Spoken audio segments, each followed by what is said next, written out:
Tonight I've mounted I attached my new monochrome camera that I got from Touptek Astro, the 26,000 KMA, and I wanted to do some deep sky photography when I saw outside the moon very high, and on Stellarium Pleiades was just near the moon. I couldn't see it with my naked eyes outside, but when I went in Stellarium and I checked what to image tonight, I saw the moon getting closer and closer to the Pleiades star cluster. So we have a nice conjunction tonight, Pleiades with the moon, and I think it's the closest one that I've ever imaged. I've tried it before with a different filter, but tonight I wanted to test to see if I can capture it and show it and share the views.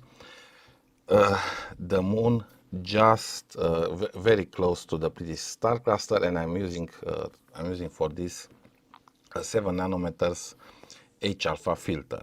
So we cannot see any nebulosity, but we can see here, we can see the star cluster on the right part of the screen, and the moon is getting closer and closer. And I've also made a time lapse of made a video that will be like a time lapse with the moon, 160 images. It just finished, and we will continue. We will restart it actually. Let's reset here and restart it. Okay. And I do want to show you how the moon moved.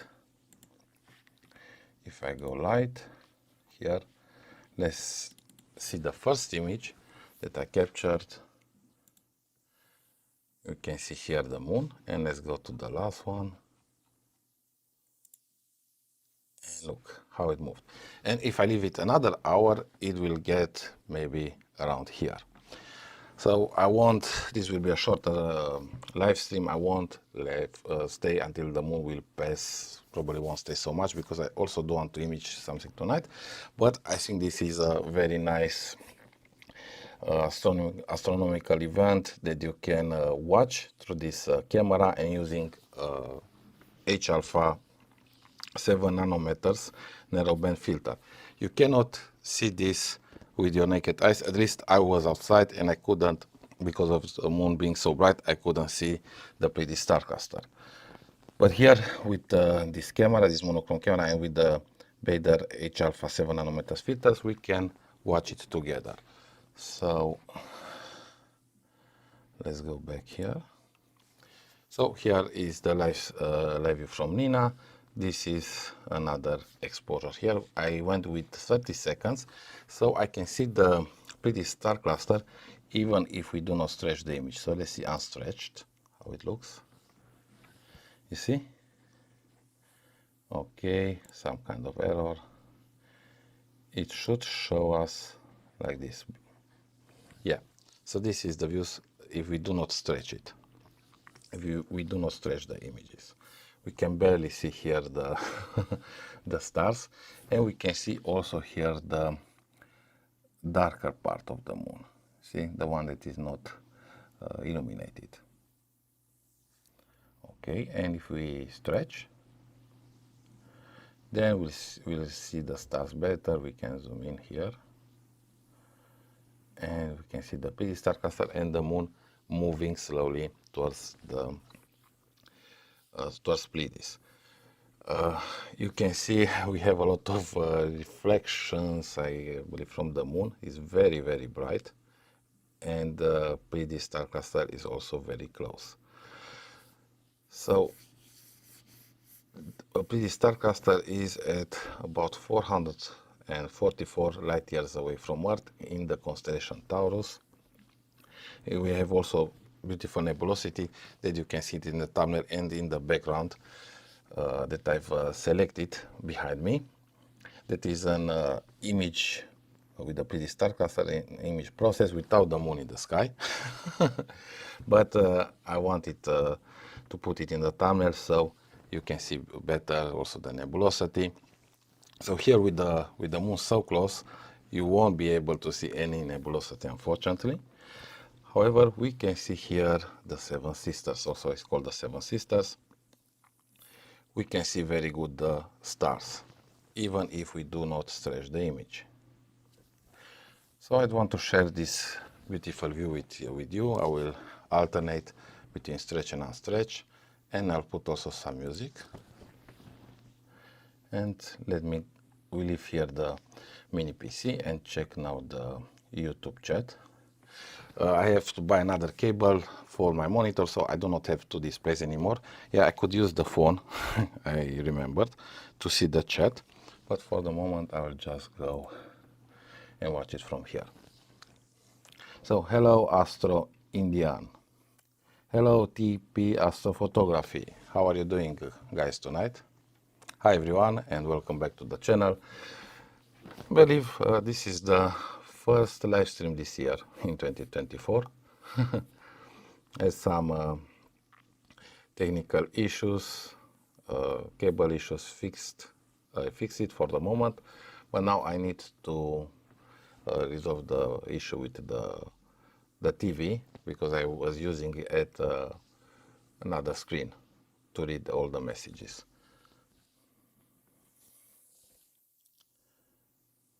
Oh, you're using the Dove too, so nice.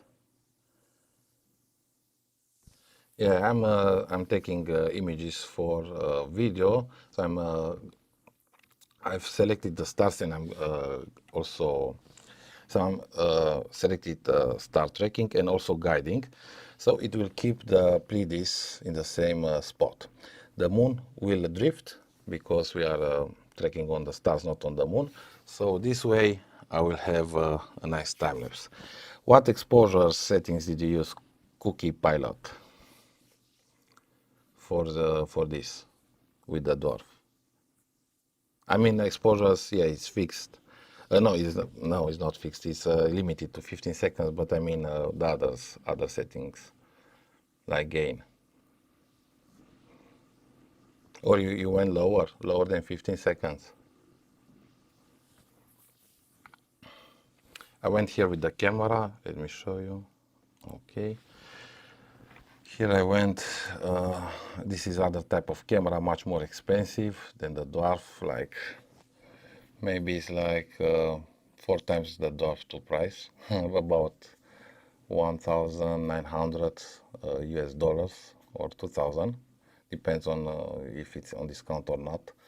So we have here minimum gain 100, and exposure time I decided to go with 30 seconds, so I can use the unstretched images directly into a video by making a SER video.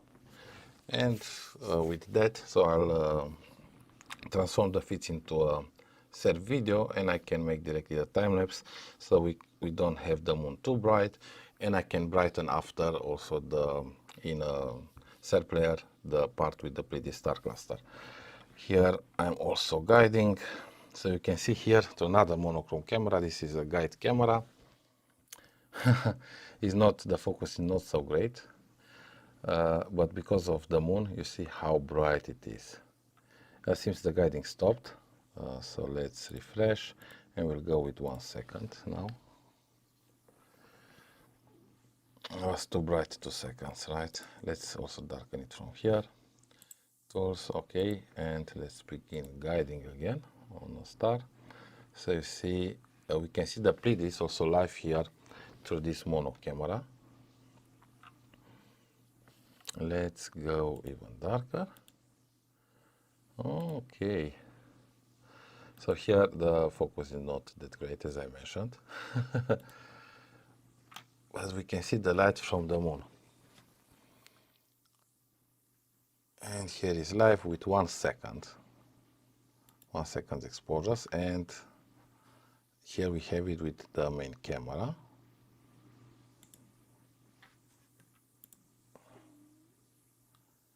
Here we have it with the main camera. So here we can see also the moon. And this is a much wider field of view. So we could zoom in, right? And get some stars here. We can stretch them. Then we can see them better. So we have only one option with the auto stretch here, so we cannot change gradually the brightness. Okay, so here is the view with my main dedicated camera that I'm using now from Touptek Astro. Really good quality, and I was just working today to finish the review. So if in the future anyone that watches this video wants to upgrade to a mono camera, this is a very good quality camera, and I have only good things to say about it since I've tested it. Okay, so we have the first error here. We have trails on this exposure. Yeah, probably because I started guiding, it moved. So let's see the next one. Until then, let's check here PhD2 guiding. Okay, and let's also put some music. Okay, let's see first the image. Okay, so we are back. See, because I started guiding, we lost one. We got one trail there. At exposure now, number 17. So yes, 30 seconds won't be a problem if I didn't guide. I can go even 1 minute, no problems. If I do a better polar alignment, I can go 3 minutes with this telescope without any guiding. We are imaging at 360 millimeters focal length. So 3 times like the 3 times and a little more than the dwarf 2. Okay, so let's see the chat again. Okay. Okay, 200. 1 second and 22 gain.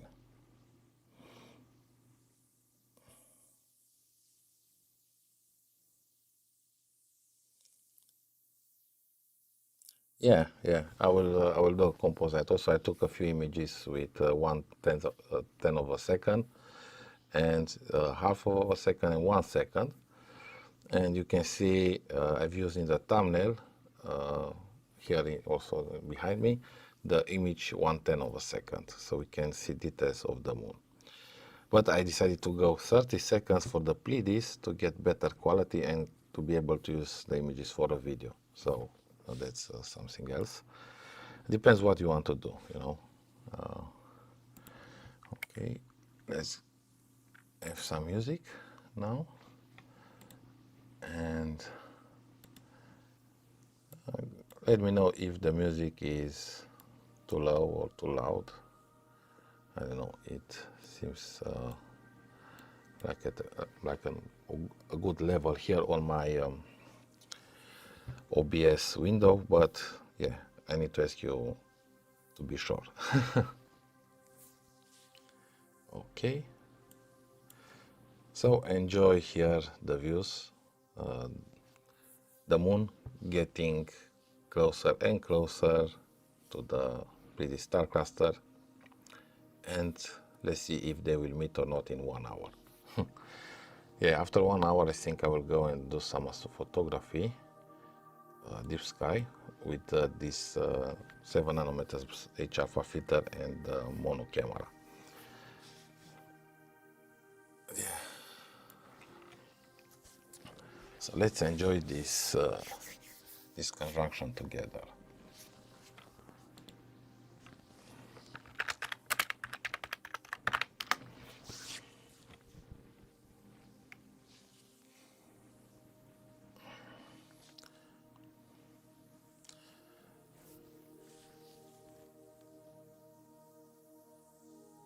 Okay, so I need to lower the bit rate here in OBS to not have lag.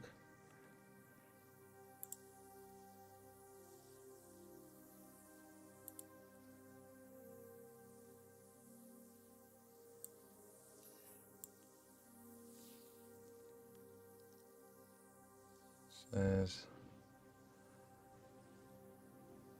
it's higher than recommended bit rate suggestion. I'll just leave it for the moment.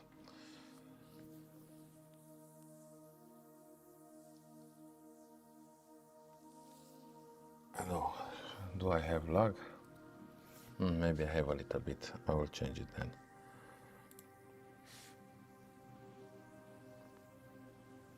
Okay, something happened with the guide. With the guiding, I don't know what exactly, but something happened, so we'll have to reset it. Yeah, let's see what's happened. We'll select another guide. Start. Let's stop. Yeah, because if not, I will have trails, and I don't want that. Okay, and go 2 seconds again. Guided 2 seconds. Will be brighter the image, but no, it should be okay even at 1 second. I do want to show you the views also here through this other camera. That's clear. Okay. So 0 issues on the first plan of 160 images before streaming. When I started to stream, issues started to appear. Okay, so let's wait a little bit longer and let's see if it will reach the corner. It's getting closer and closer. So Cookie Pilot, have you updated to the new firmware update? I've made some suggestions to Dwarf Lab to also rename the files of the images that you capture with the Dwarf 2, and they listened, and I've read that they implemented this in the last update. So I still have to test it. I had also clouds for a couple of weeks, had to test this new camera. But yeah, I do want to test it really soon to see how it will work. Until now, if you wanted to use multiple images with the Dwarf 2 and stack them, you needed to rename them, and for that you need another software to do that. And I found one that works really nice and can rename it, but it's extra work. It has batch rename, but you still need to go and enter the software, find the images, and then save them with another name. Now, normally you should be able to stack all the images without needing to rename them. So this is a very good news for Dwarf 2 users out there that they are watching this live stream. Yeah, so I'm curious if you can check, or you have the computer now near you. If you watch this on a PC, if you can check if you have tested and made multiple images, plans, if the names are different. Because before we had like the same file naming, and we couldn't stack the images like that.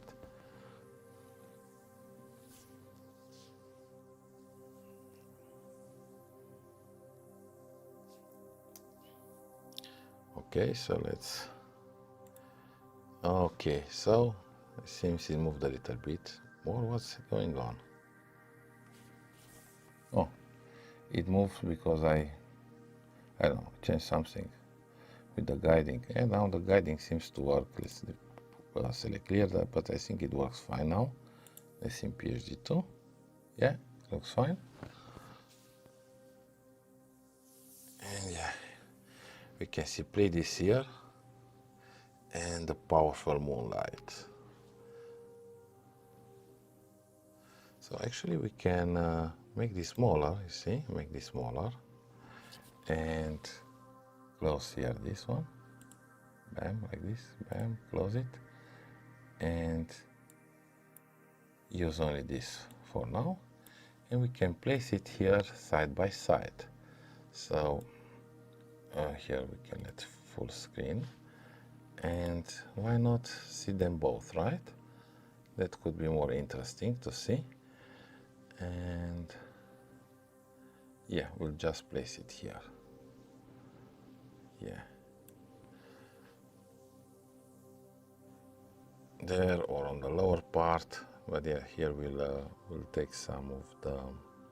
Yeah, I think here on the upper part it's a good place, and maybe make it just a little bit smaller. Yes, maybe, yeah, maybe like this. Okay, so now you are able to see here also also the stars closer, because we have a different field of view with my other camera. So we can see them here and we can see them with my main camera.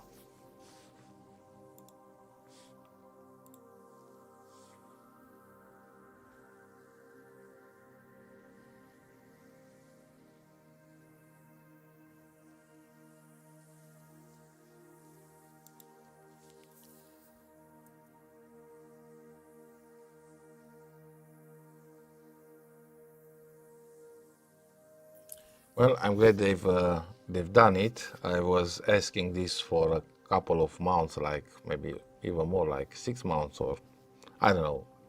Remember, I asked this for maybe 1 year, but I guess they weren't ready to do that. I'm not sure. It was last year when I asked the first time, then I had to insist, and after that, they finally done it. Yeah, because it was very difficult for some people that they do not have access to or do not know the software, what to use to rename those feeds files. It would be like very hard to do it or impossible if you don't have some program to batch rename. I don't think somebody will stay and rename manually each file, or most of the people won't do that. And also most of the people probably won't search the software to make a batch rename. And I wanted to make a video about this software. I think I've done one with renaming feeds in the past. Yeah, I have one video on the channel. And I wanted to make another one special for the Dwarf 2, but they made this update, so no point of doing it anymore. Yeah. So I'm really glad they've done it, and now all the people that are using the Dwarf 2 will be able to use the older data with the new data and stack together the images. What do you use for stacking Cookie Pilot? Do you use Serial or something else?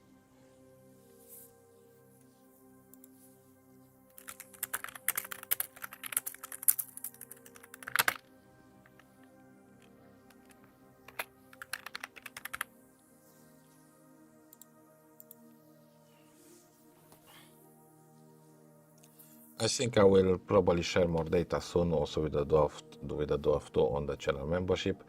This was one reason that I didn't share too much data, like individual files, because of having to rename them. It still takes a lot of time if you have like dozens of folders or hundreds. Yeah.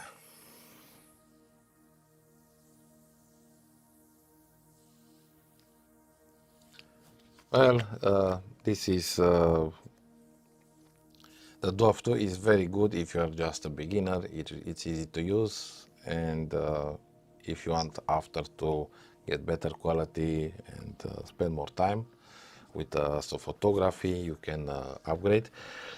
So yeah, it's actually these smart telescopes, also the C-Star, S50, the Dwarf 2, they are made to be easier than using a normal astrophotography setup.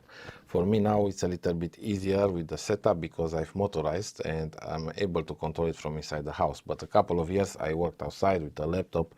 It was very, very difficult, like staying, letting the set up all night, then going and getting all the equipment back inside, and with a heavier mount and everything else. Yeah, it takes a lot of time, effort, and a lot of nights that you probably won't sleep. Yeah, I could have used the same automatization with the laptop to stop the mount, but it was farther away, so I was getting the setup back inside. Now if I've moved closer on the terrace, it's much easier. I left the mount there for 2 years now, and I just cover it. So that's my my latest astrophotography strategy to work faster, to image faster.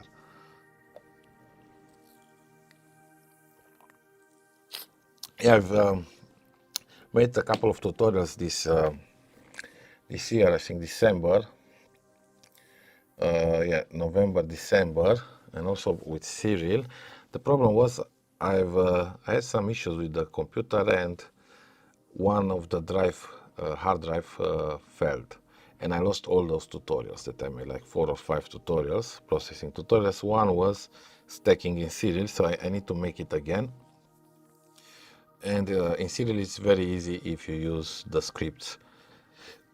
So you get the scripts, and by just pressing one click it can stack all the images, and it will take like 1 or 2 minutes or 5 minutes or something like that, depending if you use flats or if you use multiple calibration frames. But with the Dwarf 2 should be even faster, because normally you don't use only darks.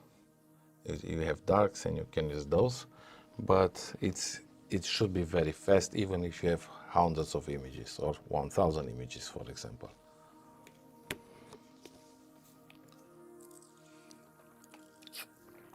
So guys, how do you like the views here with these 2 cameras pointed at the moon and Pleiades star cluster, where I'm taking the second plan for so I'm continuing basically the time lapse. I will have a small gap between, but the moon started in this corner here, and now in 1 hour and a half moved to the middle.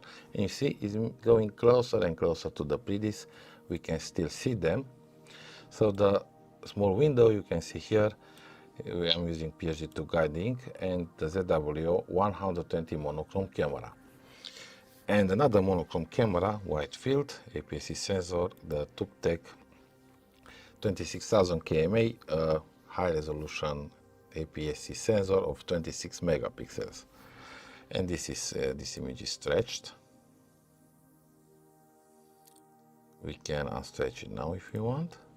And let's see here. Okay. So here we have the moon. If it's not stretched, and we can see the stars only. If we stretch the image, then we'll see also more light pollution here. So let's stretch it again, and bam, you see the reflections of the moon. Okay.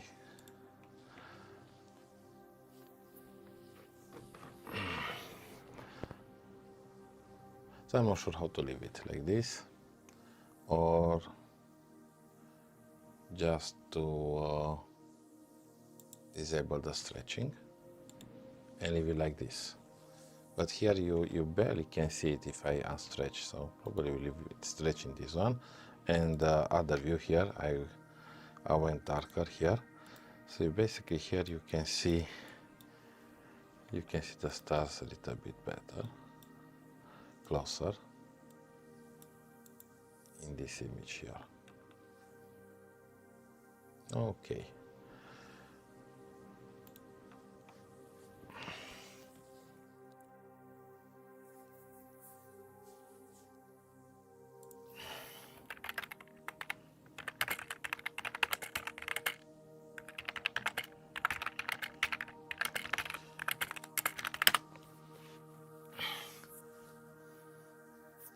Okay, so we'll pause a little bit here the video. We leave the music here on, maybe a little bit higher, and I will still answer on the messages.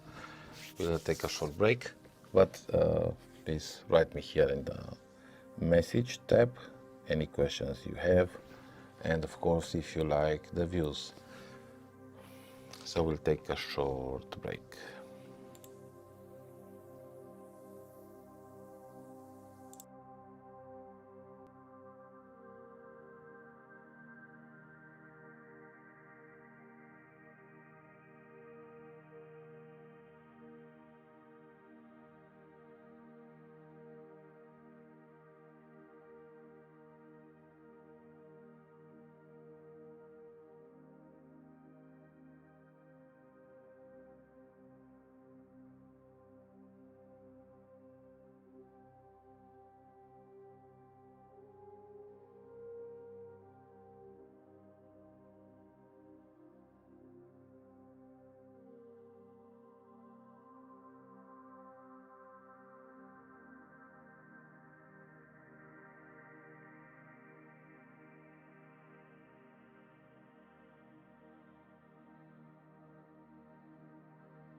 Imagine if you could design products as quickly as your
Okay. I have back the sound, and let's get back the video. Okay. And now let's see here the plan.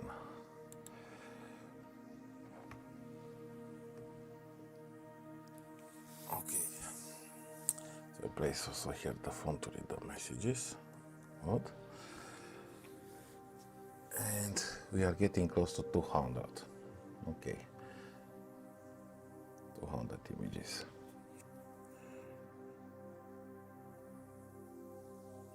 So it will pass through here. I'll show you the mouse. It will pass like this, just near the Pleiades star cluster. See, already moved. So it will go like this. And what I do want to try now, we'll leave it at 190 and we'll stop it. I do want to open another app, maybe SharkApp or other app that will allow me to do video capturing. Not sure, Nina, if we can. I haven't tried it. I don't think so. I've just updated Nina with the new version, so I have to check all the news, the new updates. But I don't think it can capture it in. Well, maybe in SER. Maybe I could select SER and I could capture it, but I haven't tried it. So we'll stop it now. 190. Stop. And the guiding, I can let it, I can leave the guiding on. I won't change the position. Actually, I could move it now if I want. Stop the guiding and recenter it, because it will look better than in this position. Let's see. Yes, I think I will stop also the guiding for the moment. Stop. Okay, and let's recenter it now. Okay, so let's see if we go east. And we'll go here 1 second, and let's go bin 2x2 and see live how it will move. Okay, east, and we'll center it now.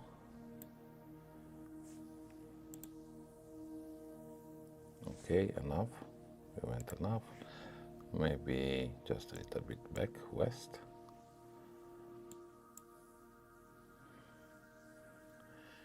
And we can see here the moon, the higher part, and here the Pleiades. Can go with the moon higher, but not need. We do not need it because we can see it here. So I'll just leave it like this, maybe a little bit more east. I think we are good. Okay, so here is live. Let's take another capture here of 1 second, of 0.1 second. And bin 1 by 1.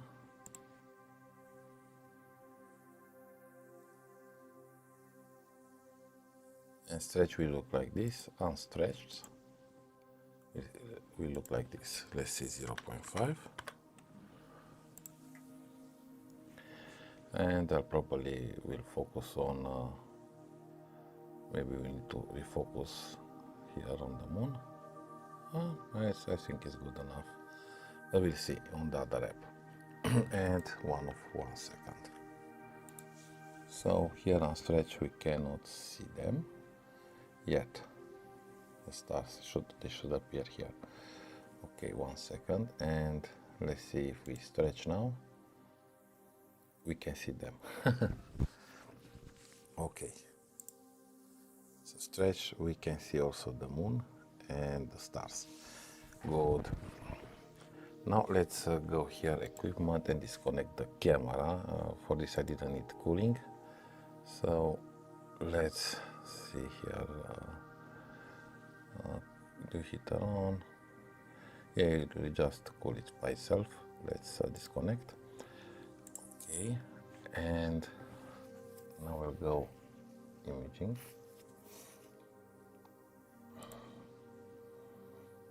Now imaging will minimize Nina. What's going on with Stellarium? I lost the target here. Okay, we lost Stellarium. Doesn't matter. So let's see what we'll use. ToupView. We'll try ToupView or Toupsky. I think Toupsky I've used last time. Let's see. Toupsky, yes, this one. For deep sky and planetary imaging works really good. And yeah, I think yes, this is based by Ascom, I believe. I had a similar, very similar application with my other camera. Okay, now let's connect the camera. The 26,000 KMA monochrome camera from Touptek Astro, 26 megapixel resolution. Here we'll select format, we can go RAW or RGB24. Let's see, let's leave it for the moment RAW. Video mode. Okay, I think I have SER here selected. Okay, let's see exposure, time, auto exposure. Okay, and there is the moon. Okay, so since it's in reverse,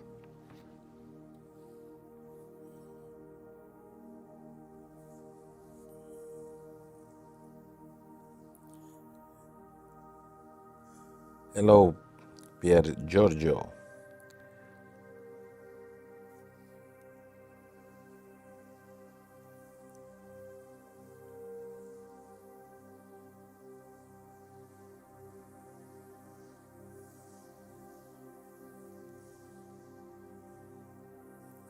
Okay, so let's see, auto exposure made a little bit brighter. See, too bright, and if look closer here, we can see here also a star. So basically we can see also the stars with the auto exposure here. But if we change here the auto exposure on the moon, I think it will change things. So we'll be able to see the moon, but we won't see the Pleiades there. Hello, Per Giorgio. Sure, you can ask, type the question, and I will answer. Okay, let's see if we change the exposure here. Let's see auto exposure off, and just change it from here. Let's see when we'll be able to see the Pleiades. This gain. So you see, to be able to see them, we need to overexpose the moon to see them here in one video, right? Or we can increase the gain. The gain is at minimum. Let's increase also the gain, and look at this. All right, and let's go with so yeah, we are planetary, so here it's good to increase the gain a little bit. Exposure time here, let's see if we go 40 milliseconds and increase the gain more.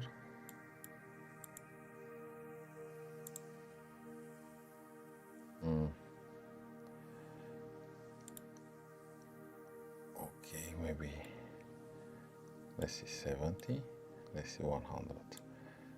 Okay, let's see 200, and here they are. You see, we can see them, but we need to, as I mentioned, to the moon to blow it a little bit. Okay, like this. But we need so much gain. No. Okay, maybe something like this. Okay, so we can make a short video like this.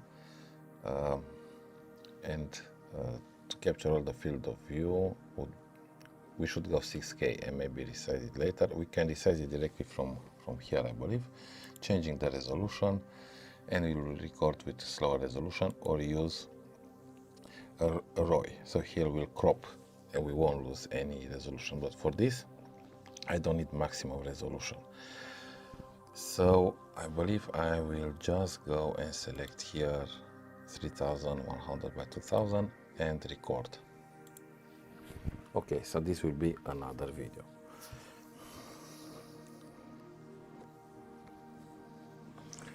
So let's see, maybe, okay, yeah. I see now same images of SkyMax 127. Okay, so all the cameras are connected through an USB, and I have a mini PC outside. So mini PC, let's see if I can connect here.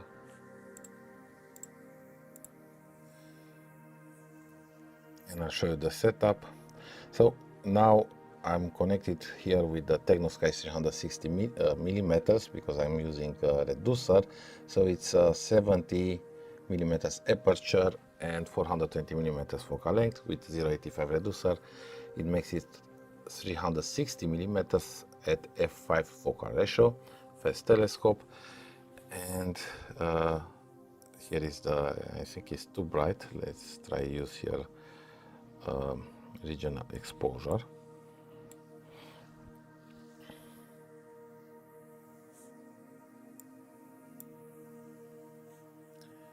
Okay. Now, sometimes it works good, sometimes here like this camera makes some issues. Okay. Let's wait a little bit, or maybe zoom in, then we'll get darker.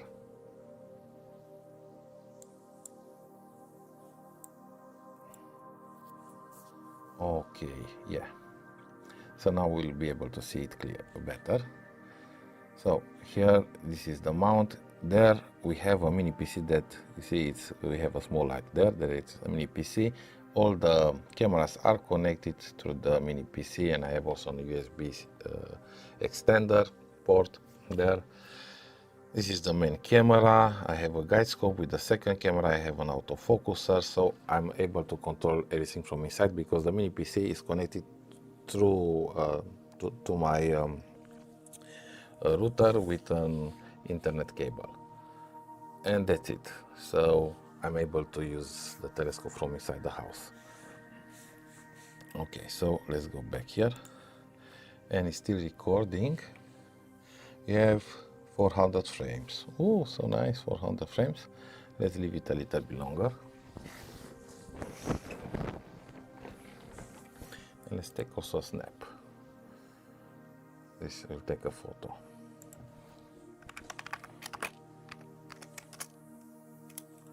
Okay, save.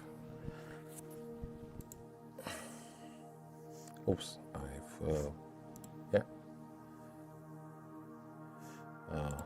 Okay, so yeah, we are back.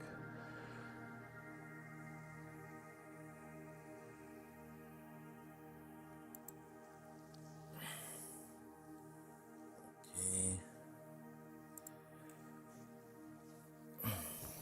Hello, Peter.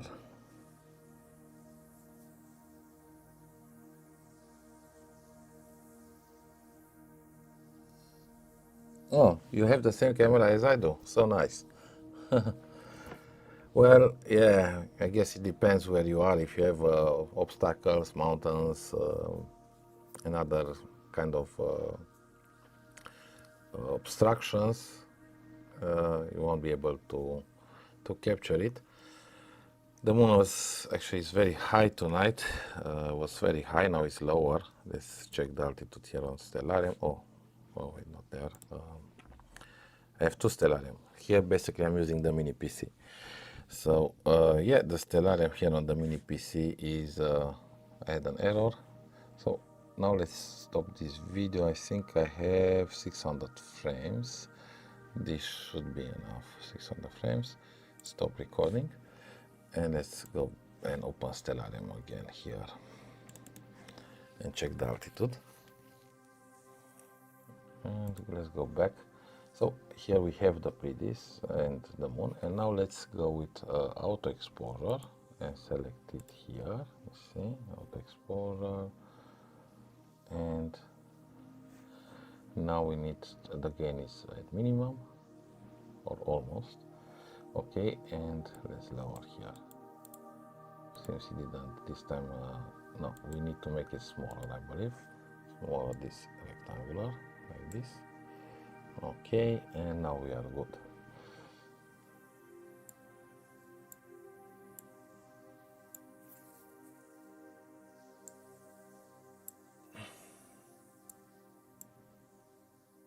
Yeah, a little bit better like this. Okay. And now we'll take another video like this, and let's see the settings. 112.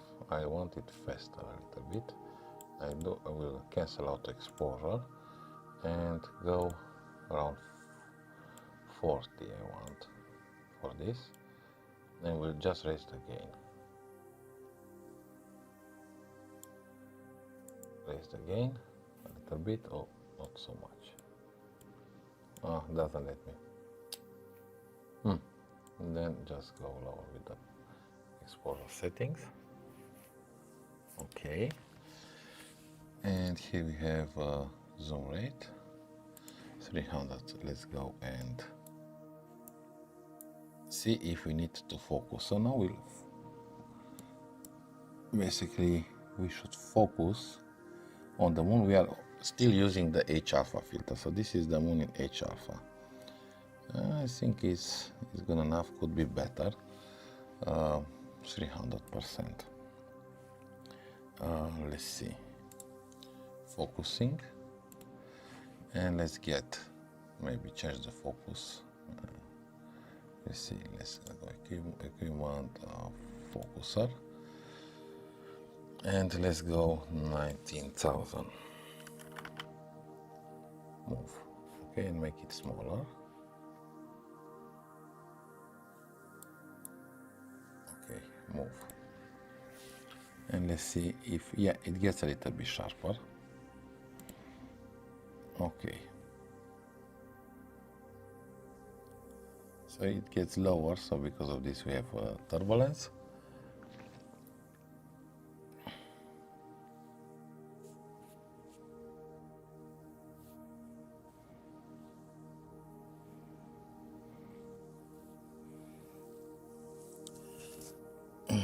Yeah. Not Wi-Fi. Yeah, Wi-Fi router, but it's also Wi-Fi. But yeah, Wi-Fi. But I'm using with a cable because I don't have the best signal from the house, so I'm still using an internet cable for the mini PC. Focal of the telescope lens.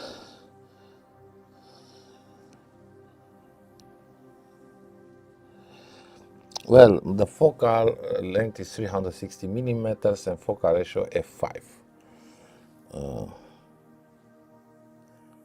So if we change the cameras, we'll change also the resolution. So here we have 3.76 microns with this camera, and at this focal length we are about 2.1 arcsecond per pixel. So we are at deep sky imaging resolution, very good.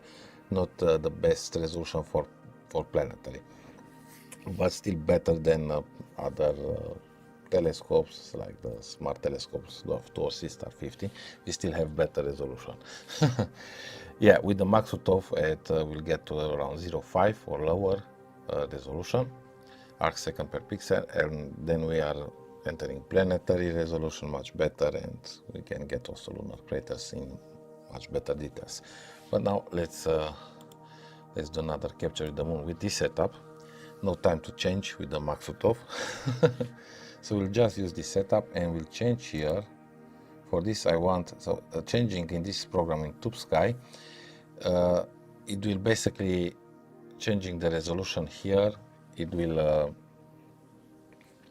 change also the image resolution in arcsecond per pixel. So we go full resolution to get the best details of the moon. So here we should go full resolution. Here the problem, if I want to mix these two videos together, then I'll have a problem. So we'll go first at the same resolution I went, because I do want to make a combination with the videos and I want them at the same resolution. And we'll go and make another video. Let's see, let's press record. Okay, record. So I have one that we can see the Pleiades, and I have one with the moon that is not overexposed. Okay, so frame rate is slower, of course, yeah.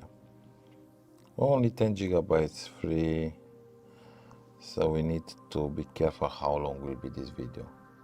So I need to delete some older data, I believe, in order to get more free space here. I got a lot of, I forgot to clean.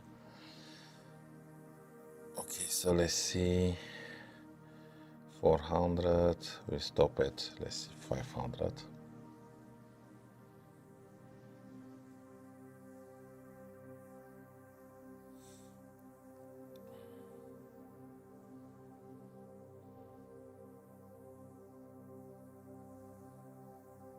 Or leave it to 600, but now we'll run out fast. Or 8 gigabytes free. So then we have a little bit longer video. Let's see. I want another one with full resolution. So we'll try and delete some older files or videos. Okay. Fortunately, this mini PC has a small hard drive. I could go and get an external hard drive there. Okay, close to 600, so soon we stop it.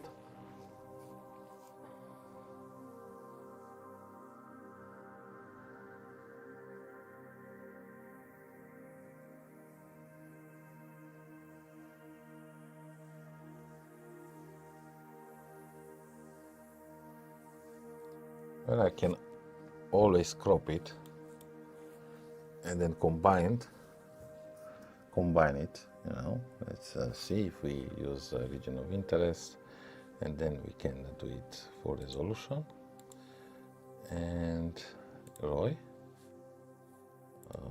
Okay, and let's see, we go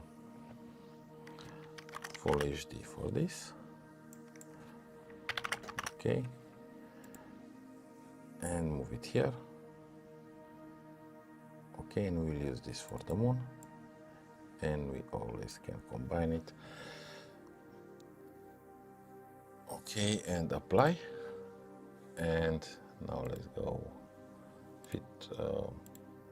Yeah, it's good, and record. And now we are recording in full HD. Basically, we are using the maximum resolution, but we are cropping from the sensor, so the resolution is at maximum for the moon, the best details, but we have much smaller field of view. That's the difference. Okay, we have here stellarium. Good, let's see here the moon. Okay, look how close there is. So close. Okay, equatorial mode. Oh, where it is? Ah, here.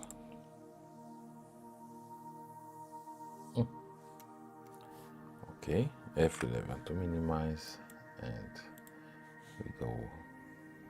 Oh, I've entered the other stellarium on my PC, so you didn't saw. Okay, you didn't see. Okay, so here is the stellarium that I need to show you here, and let's see, where is the moon. I have some lag, so we'll show you just in a second. See how many frames we have. Yeah, so we need soon to finish this video. Actually 600 frames should be enough. Or I could go even more with this one for a stack. Yeah, 800. Okay, let's stop it. Okay, so let's see stellarium.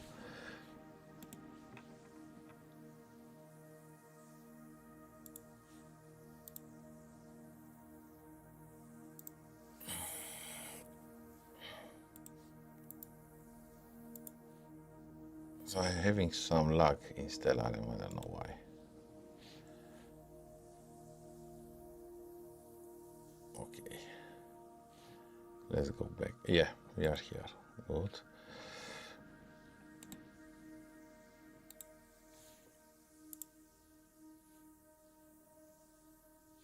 And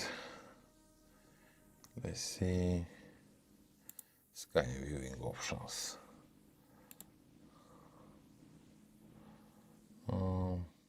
Deep sky objects.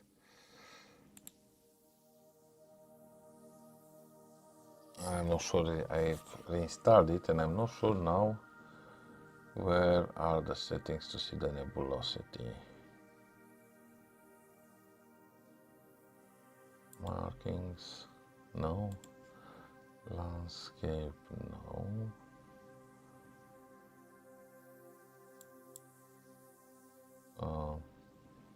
Maybe here.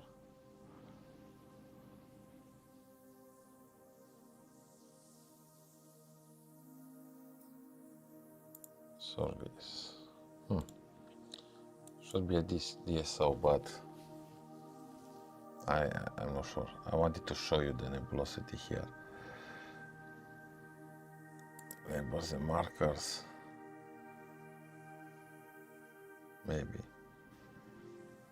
That's okay. Let's see this one. Use outlines. No.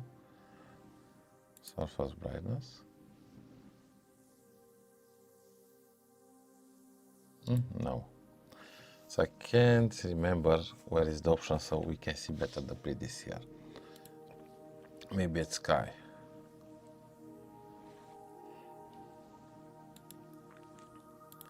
Sky. No. Spring. Stars. Okay. Projection. Maybe. No, I don't think this is. Well, I will find it later. Well, they're very close. And let's go back. And yeah, we finished here imaging the moon. Let's take also a snapshot.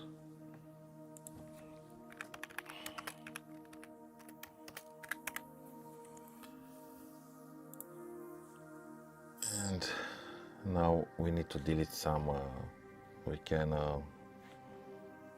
see the Pleiades if we want also, like we can disable region of interest. Let's see maximum and we should be back. Okay, fit screen, fit window. Okay, and here should be the Pleiades, so we can check the Pleiades separately, but we can just zoom in here on the live view, so we don't need to use region of interest. We already filmed them. And if I want now a full resolution image like this, I need to free some space. But yeah, first let me check again the chat.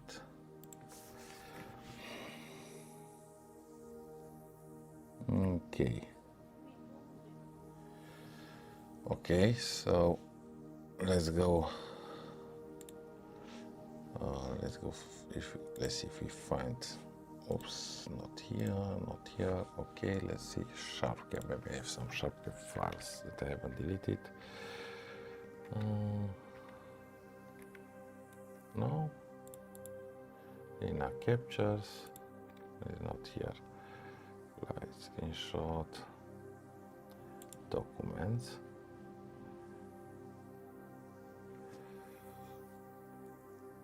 Okay, everything is going.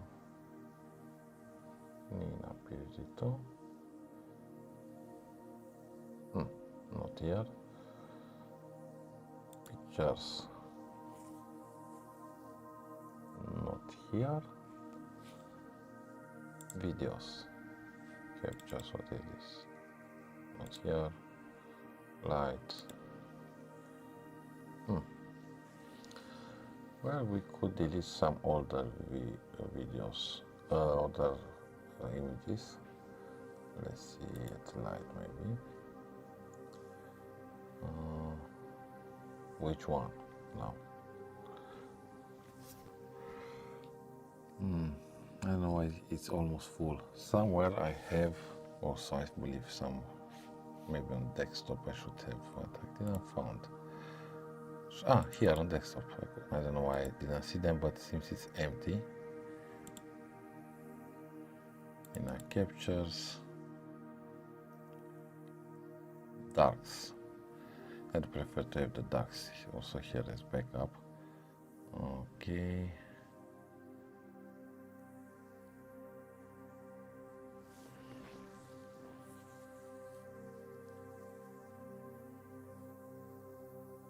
Oh, this is big.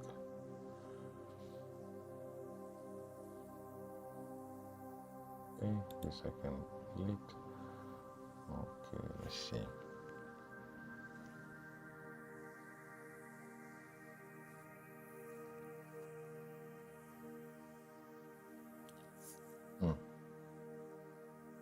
Need a big one to delete. Okay, this one, I think I copied it. Yes. And this one definitely. Okay. So we'll go and delete these ones. And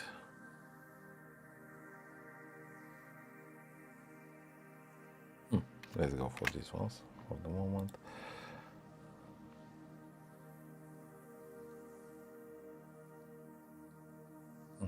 This I also have as backup, but yeah, they're 16 gigabytes.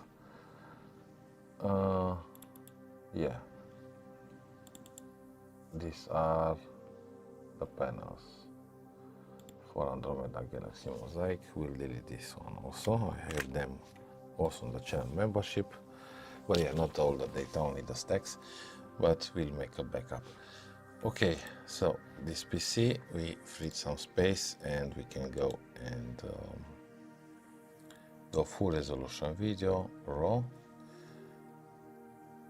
but we'll make it shorter at full resolution, right?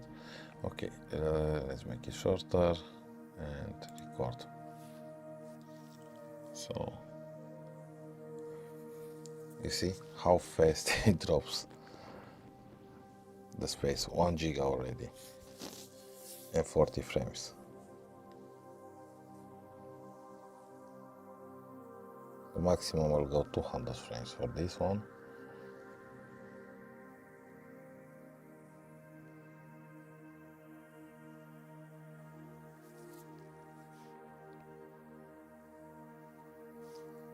Okay, it's already 5 gigabytes at 100 frames.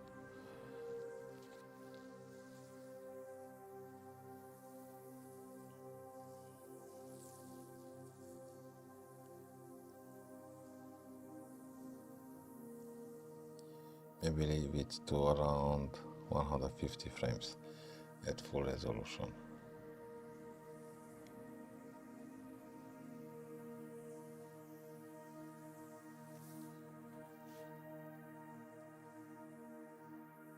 Oh no, we will go more, we'll go 200.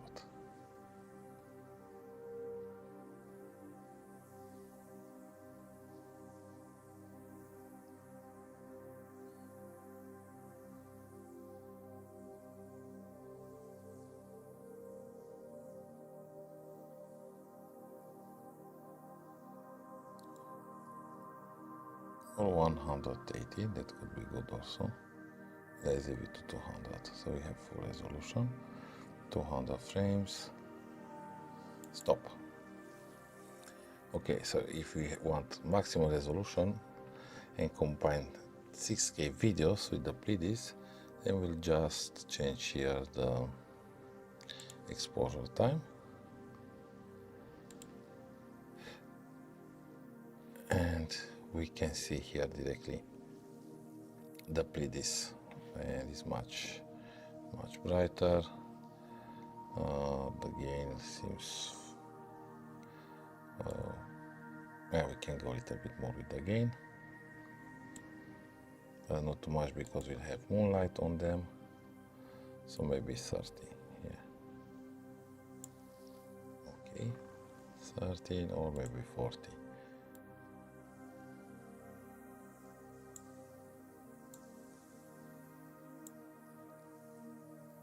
Okay, 40, 45. 45, okay, record. And this is 6K resolution.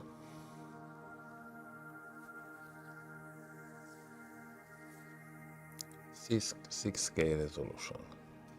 Oh, that's very nice. Okay, but yeah, we can capture the Pleiades also using the region of interest. Let's finish this video first. 40 frames. Okay, I'll be just back. Right back.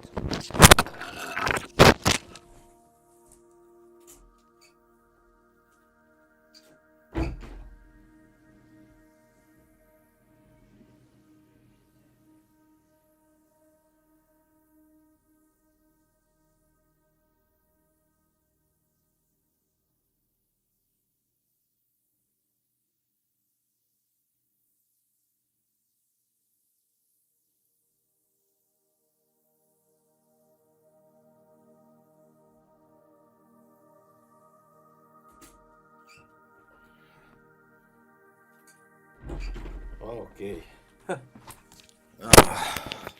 Small sound issue in the other room, solved it. Okay, 100 frames. So we'll see how much we leave this one. We'll not leave it so much probably.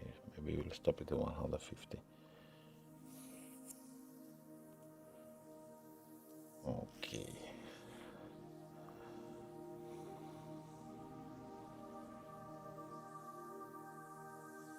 Twelve gigabytes left.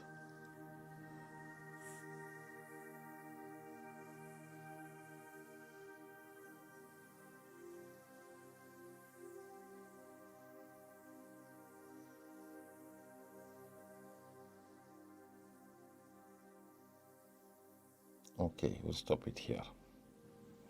I believe yes, 10 gigabytes, and we'll use another region of interest here. Again, Full HD, and this will not occupy much. And go for the Pleiades. Now, let's see if we can fit them. Oh, barely. We go, maybe we go a little bit more then.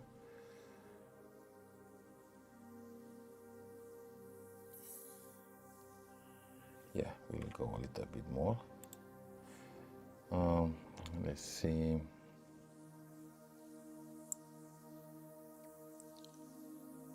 Here. 1000, 2000. Okay. And we have a nice view now. Maybe not so much, let's see.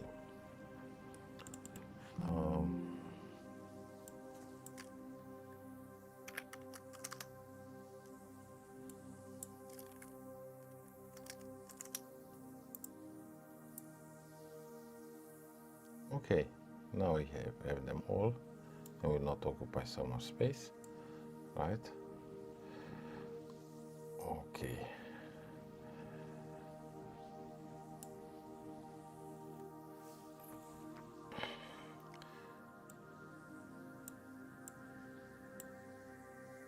Good.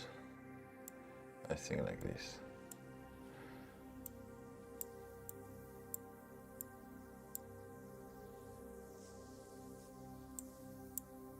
Let's capture them. Record. Oh, stop. We need to apply first. And now press record. And this is a video with the Pleiades live. You see the difference in software, how important it is. So using Nina, not Nina, yeah, using Nina we couldn't see so good because it was not, also I had the gain lower.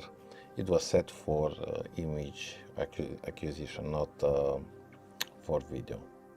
So I should have raised basically the gain higher in Nina, but still with the stretching is not the same. So here this is a better program for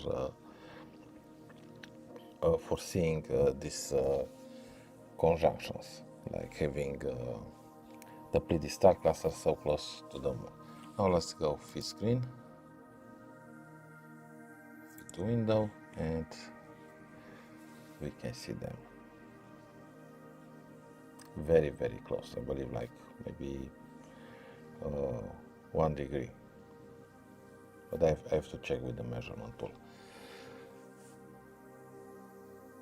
Okay, so 120 frames. We'll make this last video and we are finished.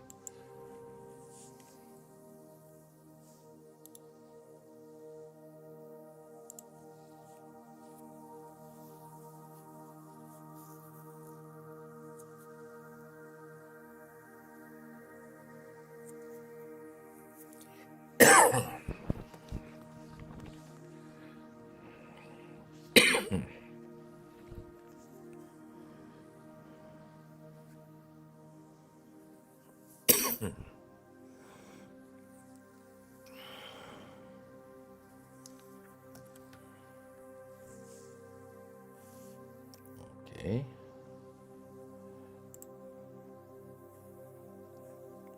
So how much? We have 206 frames. So leave it for another 400 if I have enough space here. And we'll take a hard drive soon and copy them.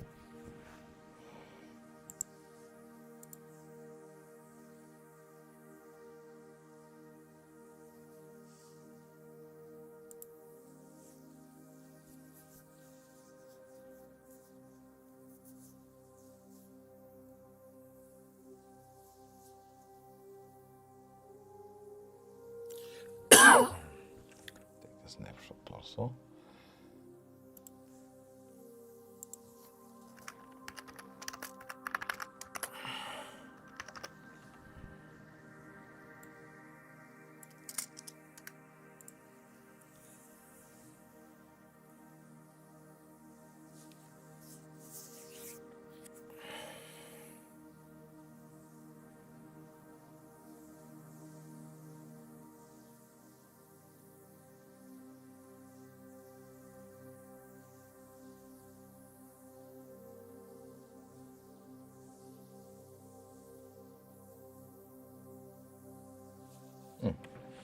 Seems like one star seemed to move. Let's go with 150%.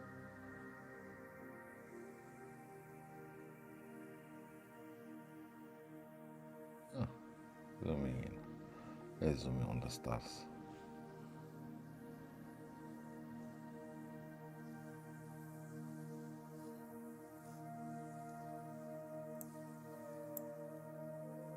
So we are at 150 zoom. Let's go 300. Okay. Now fit to window. Okay, 410, almost done. And it's getting late, so I need to start doing my deep sky astrophotography.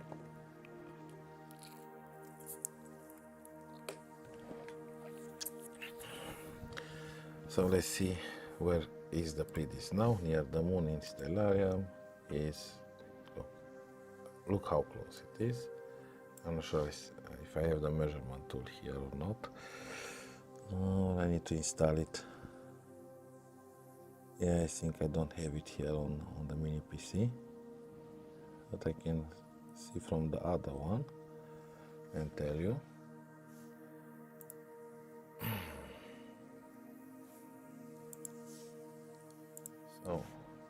I go on my other stellarium, I can use it, and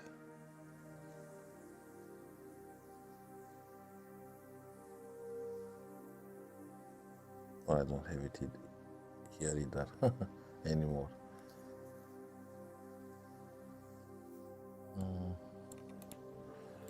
Yeah, I think I need to install it again. Yeah, I forgot.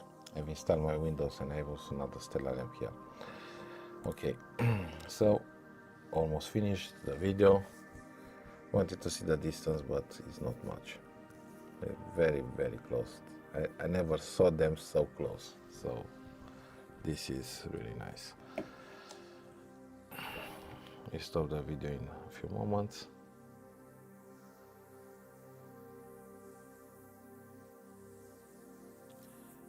And yeah, we could do another one. So this is with high gain, right? But we could do another video directly insert.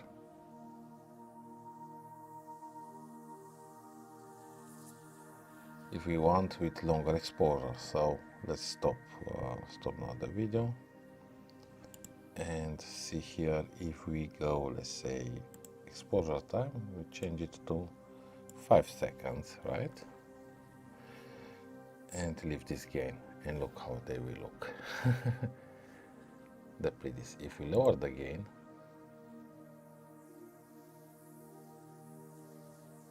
it look like this, and if you lower more, go to minimum, they will look like this. So no change, right? But let's go 25 gain and go to 1 second, around 1 second, or 50 gain. So here we can basically see them brighter, but we can see also the moonlight.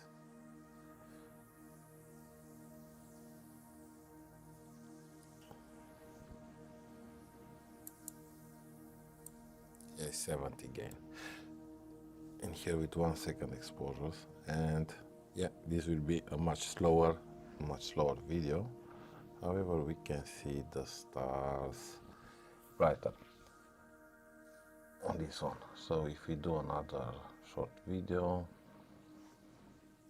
this will take a little bit longer with 1 second exposure. So you see frame 3, 4, so it's getting much slower.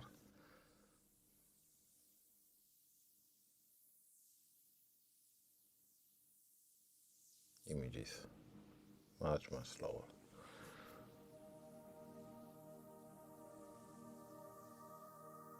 So for better quality, I should have went a few seconds in lower gain, but I'm really pressed with time tonight. So I just raised the gain a little bit more.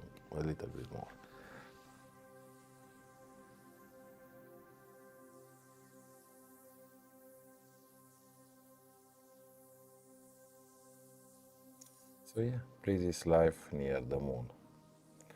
The moon is just under.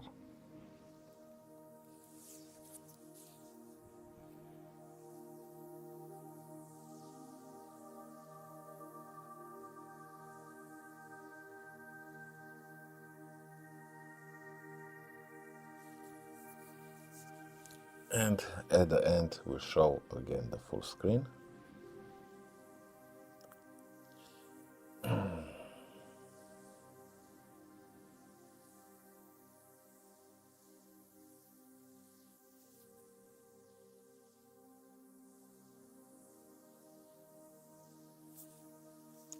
Just in this one moves a little bit more than the others.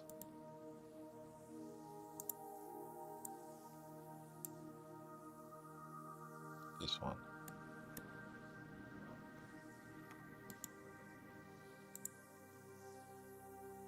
Oh, no, it's the atmospheric distortion.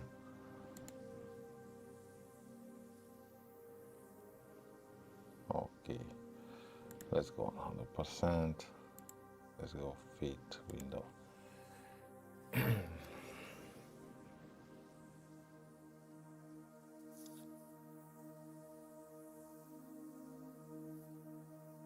Okay, so we are at 140 frames.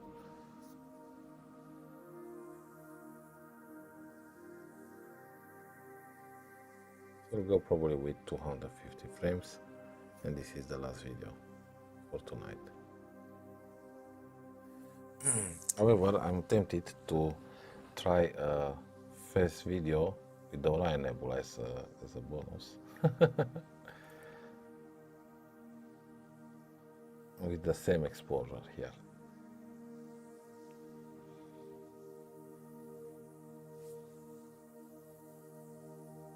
Almost running out of space. Let's delete some more.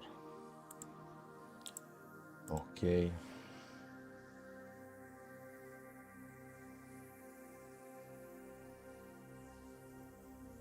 I think this I copied. I did copy. Okay. I have a lot of photography here. Oh, Moon in. Oh, this I think I have it. I already have copied this one.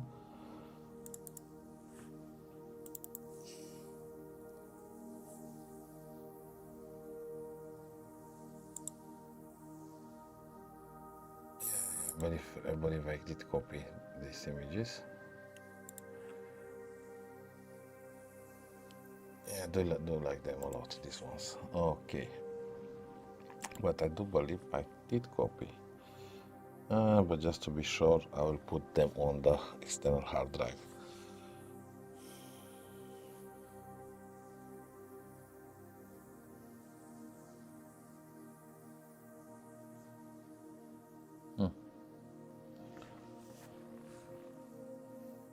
Let's see, like 3. What we have here now? Something else. No, I'm pretty sure I copied these ones. Yeah.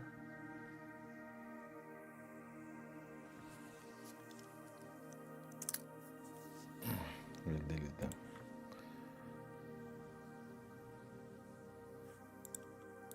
Okay. Let's refresh and go back here. And we have more space, but we'll stop this video now. S300.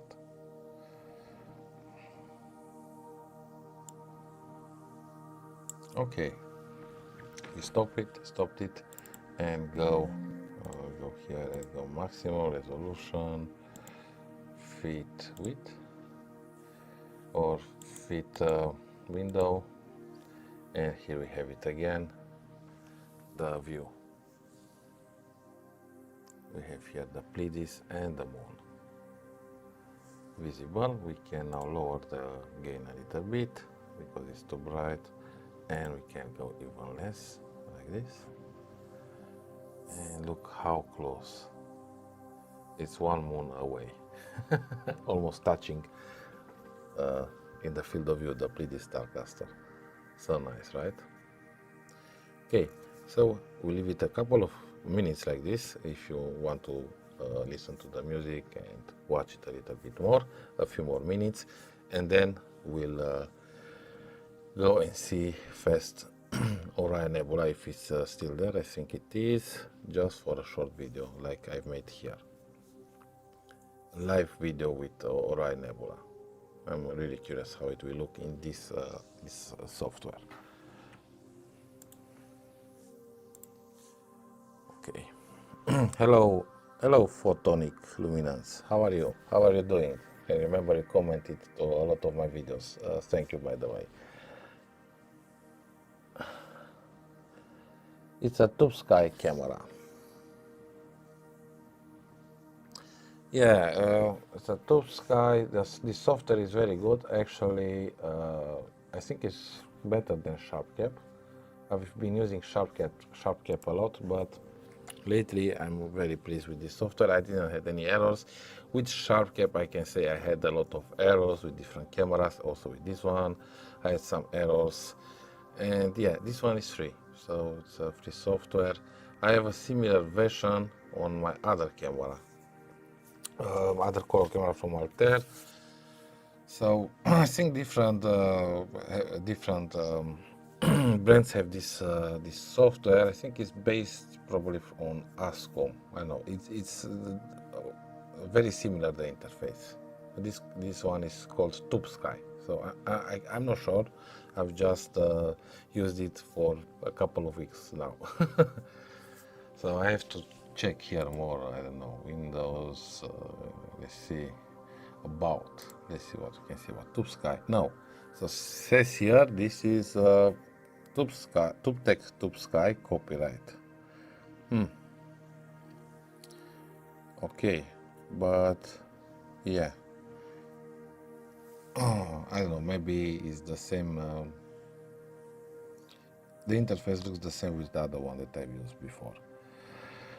Okay, so this is Touptek, but yeah, I'm really pleased. Camera list here, if we look, it detects only the Touptek camera, even if I have the other one from ZW. So probably this one might work. Probably it will work only with Touptek cameras. Yeah, the Touptek cameras there. So some of them were called Toupcam. I'm not sure if they're still called like that or not. But recently I heard that they will change some of the names. Also, this camera, the 26,000 KMA, is a little bit too long, harder to pronounce, and I think they will change it later. And by the way, I'm working to finish the first live review on this camera. Will be probably around 8 minutes video or a little bit longer, something like that. And will be some nice images to see there with this camera. Okay, so I'll be back in a couple of minutes. We'll just pause the video, but I'll still answer on the phone on messages. Then we switch and check also the Orion Nebula, because I do want also to start some astrophotography. And before ending, I want to show you, if you like, of course, to see also how the Orion Nebula will look with this software. I'm really curious on Touptek compared with Nina.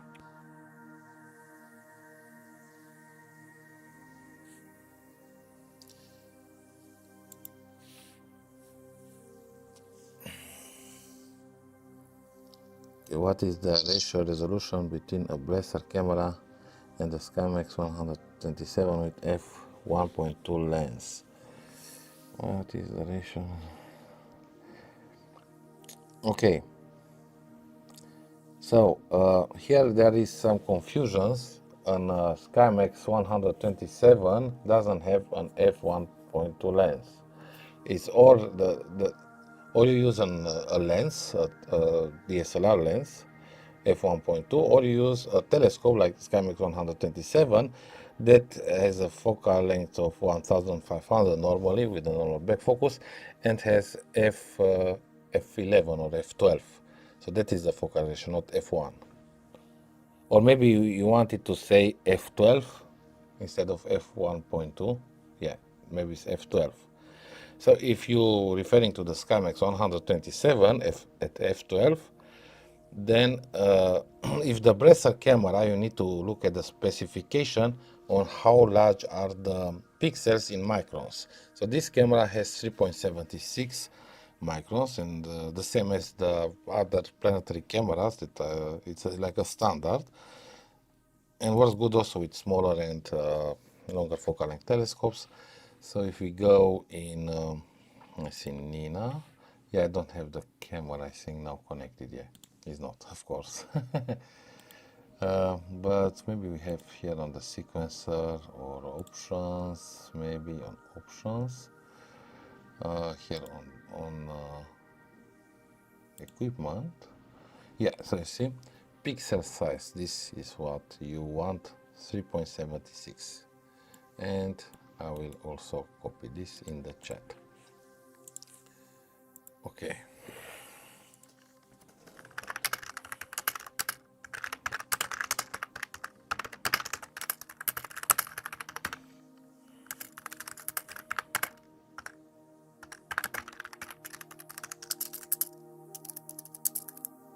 CCT suitability calculator and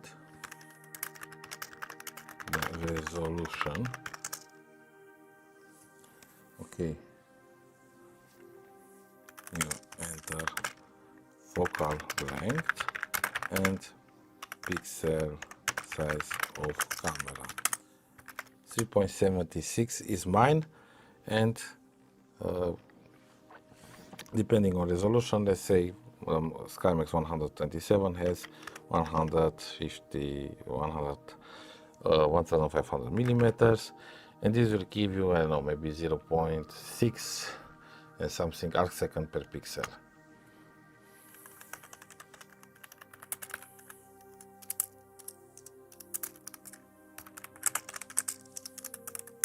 Or something like that. Okay, hello Kato. I'm glad to hear that. Hello, yeah. Okay, so you need to write on Google it CCD suitability, and it will take you on a website where you enter the focal length, pixel size, and then you'll know the resolution of your camera. Okay, where we were. Okay, let's see. Oh, I forgot here the screen. Sorry guys for this. Let's go back.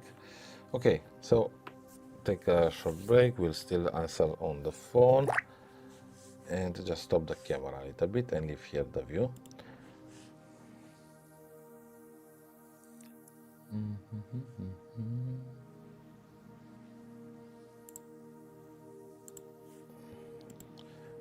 But we'll still answer on the chat. Yeah, I'm glad, Pierre Giorgio, that I could help you and you understand how to do it. So just type CCD suitability, I believe, on Google, and will take you. Let's see if I can find the link. CCD suitability. Okay, astronomy tools. So you need to go astronomy tools. Okay, I'm not sure if I can use links here in the chat. I'm not sure. Let's see. Can I use links? So this is astronomy tools calculators. There you need to go. So I'll be right back.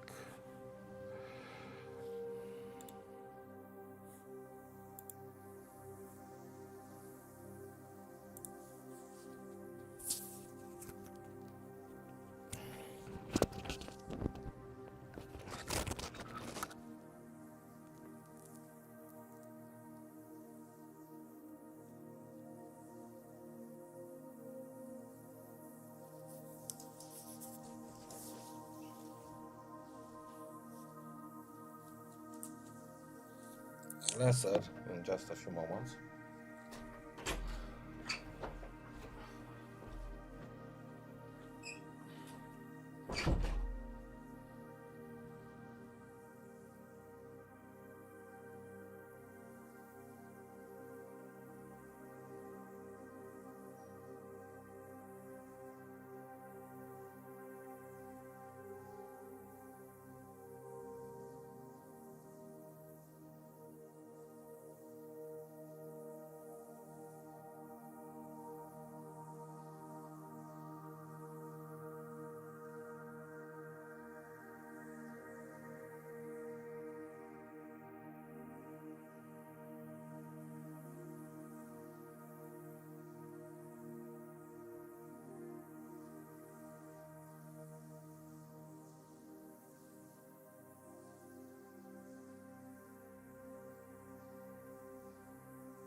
better. Okay. Yes.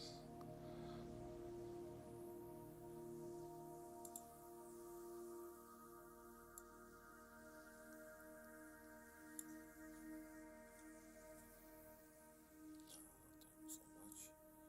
Limited. 1 second.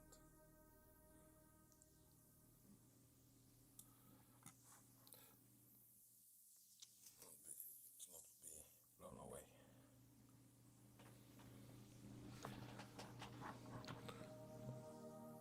Wait 2 seconds and out again.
So we watched Pleiades almost all night with the moon. Here they are, very close. And now I do want to show you Pier Giorgio, the field of view on Orion Nebula, because I'm ending also the live stream soon. So let's go here. For the moment, disconnect the camera here. Let's close it, right? And we go back in Nina. And for the moment, we open it. And let's go imaging. And we'll go also stellarium. So let's say position is good enough in stellarium. Let's see if we can still see. I'm not sure if you can still see. We'll check now the altitude. Here we have the Great Orion Nebula at altitude of 16 degrees. It might be under the trees, but we can try it. Let's see. We'll go here and change the position of the telescope. Start pull mode. Oops, we have some problem. I think we need to close this app for the moment. Yeah, because we didn't close it yet. Close. Okay, so now should work in Nina. Let's try again. Equipment. Connect again. Okay.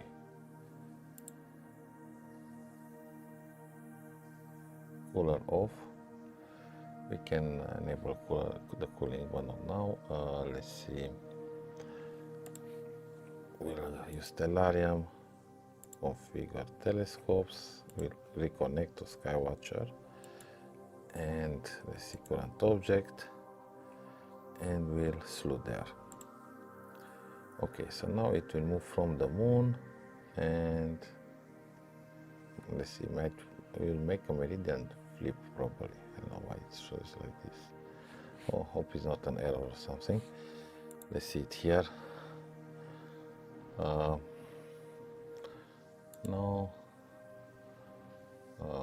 No.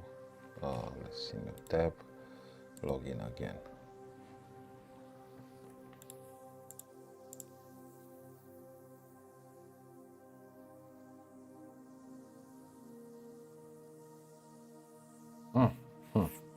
Maybe it's under the trees. Okay, we'll see in a few moments. It didn't went well. Maybe I have some error. It seems it's lagging. Okay.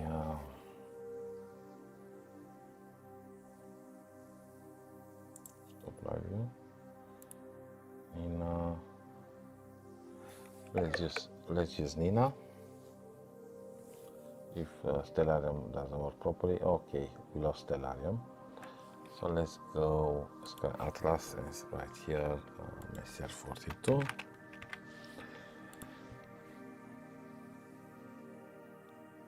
Okay, slow. And we can check now again here. I don't know, maybe it's under the trees.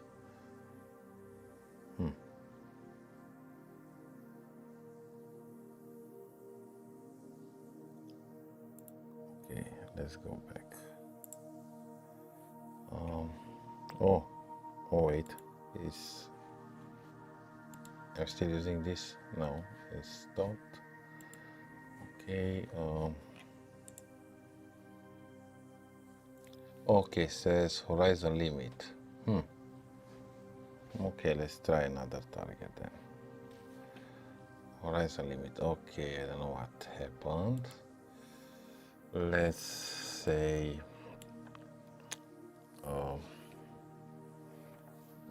other target, M78.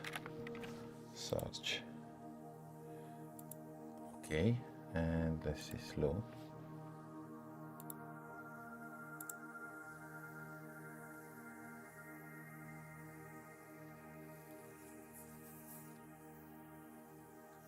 Having some problems here with the mini PC with I have some lag here. I cannot see what's going on.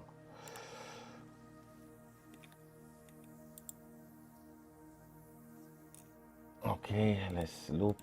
Let's see here what's going on. 1 by 1 or 2 by 2. Yeah, 2 by 2 and 2 seconds.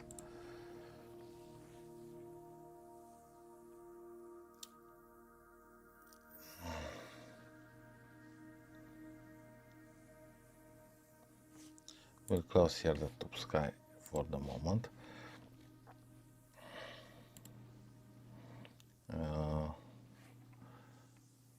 Let's slow again. Okay.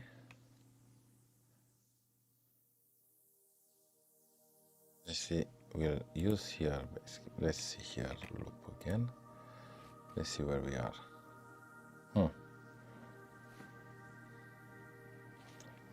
It's not moving, maybe I have an error. Okay. Display graph.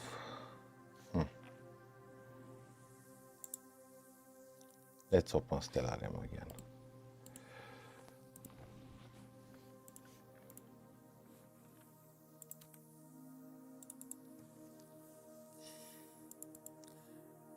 $7 GB left. We'll open Stellarium. Yeah, usually I don't have these problems, but yeah, now with the live stream, I don't know what happened. Maybe I had also the other program opened and had some issues. Let's get the camera back. Okay, so let's try and connect again, and just, if not, we can park the scope again. If it doesn't work now.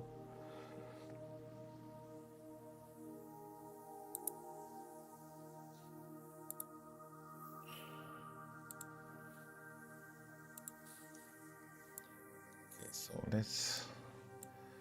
let's go and try maybe Betelgeuse. Altitude 28, slow.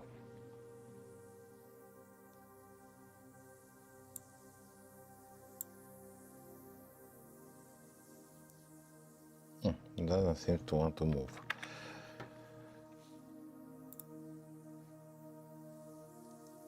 Let's see. Same, doesn't move. So let's try something else. We'll go here EQ mode and park to home position. And we'll see if it will park. And let's try restart the live view. Log out and log in if not.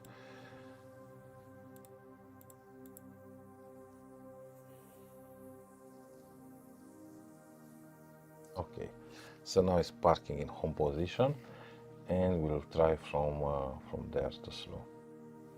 Okay, we'll go here. Now it's parked, unpark.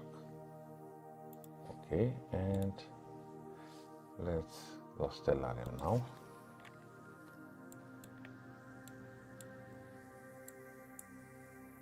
Okay, F11 to make full screen again.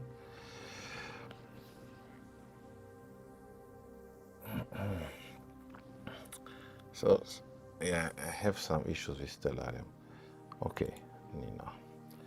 Okay, so let's go Sky Atlas again and slow to M78. Let's see if it will move. Slow imaging.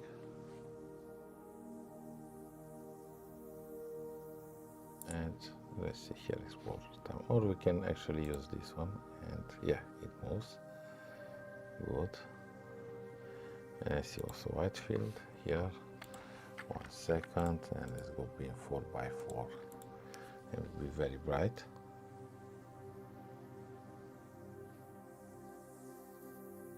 And let's see the image. No, we see stars. Settle 0 seconds. Okay. Let's play solve and see. We'll correct now the position.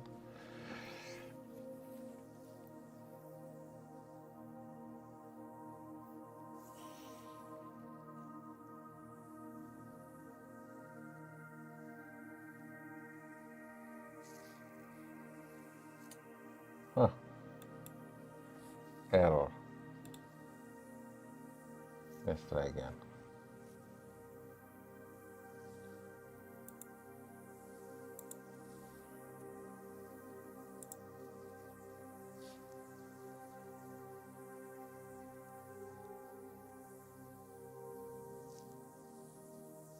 Okay, so I believe there's probably a software error or something if it doesn't work, but yeah, it did. And let's try now opening Stellarium. I am really used with Stellarium, so it's pointing in the right position, and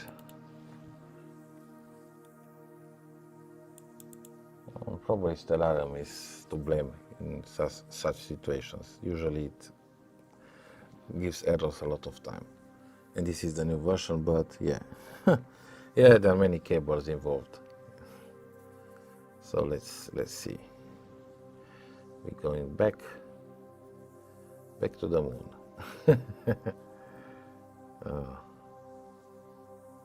Okay, so let's see if you can still see Orion or not.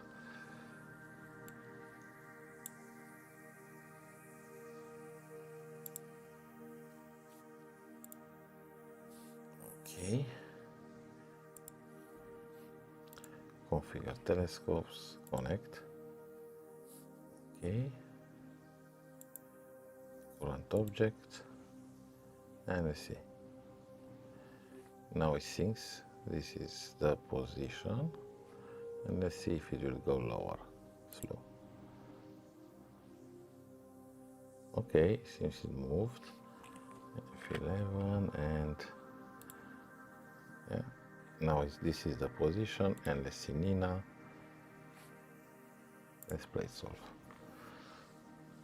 And if it doesn't work, we might be able to see trace if it's under the tree line, but might be at 16 degrees. Okay, so this is the field of view, you see, on Orion. And if we go live view, we can move it a little bit, maybe. Yes, we can.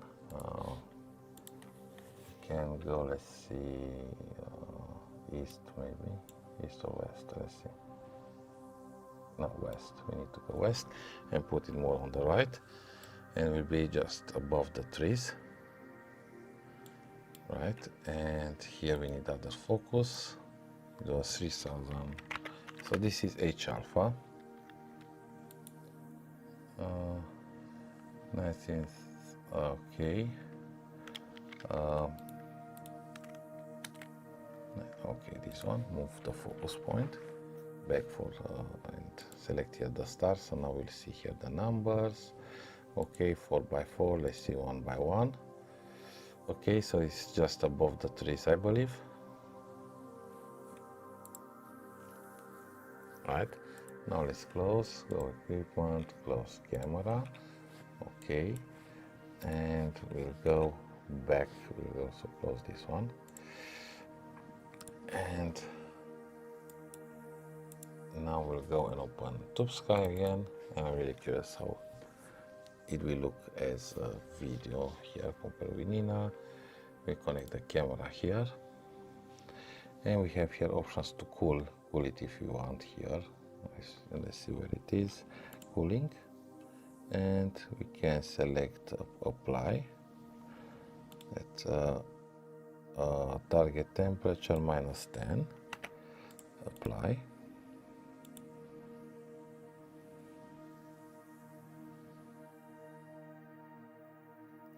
Heating course option here.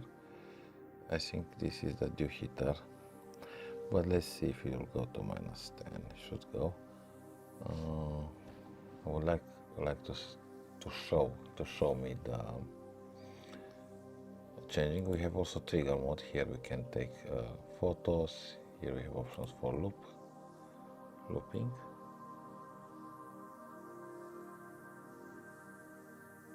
Yeah, okay. And we have video mode. And let's select auto exposure. Yeah, no, not a good idea, auto exposure. So we'll just go select here, let's say 2 seconds.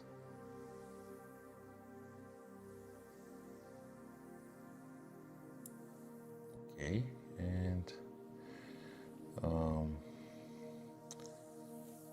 let's see what we have. We have option for live stack. That's nice.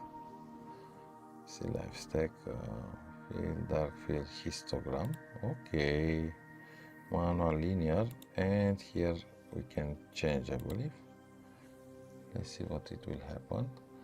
Lower the gain.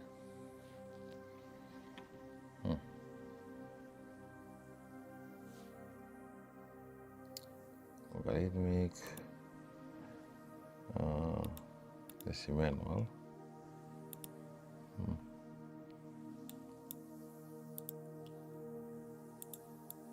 I think we can change it. Let's see. Oh, I don't know. I still have to experiment with this one. Linear, manual. Let's see what this wants.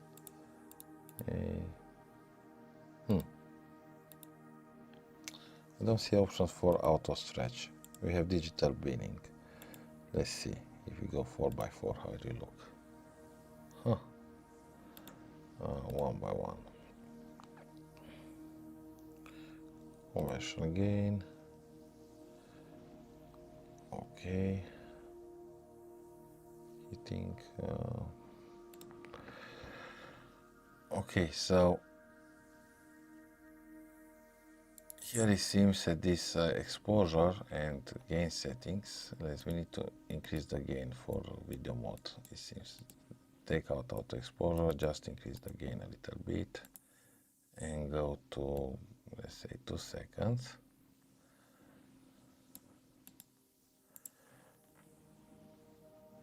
And increase the gain more. So interesting that here we cannot see much in the video mode. Exposure time 2 seconds, and see we have the gain. Yeah, because it's not stretched and it's much darker. So let's maximum the gain here and maximum the exposure in video mode and see if we can actually see it like this. Nope, no. So it's interesting. So we really need to have an I need to find maybe black level. No.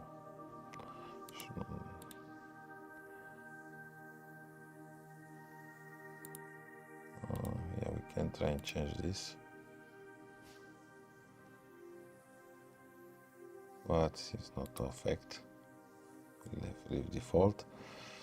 We should have a histogram auto stretch, live stack, conversion, cooling, dynamic connection. Let's see what is this. Okay, no preset.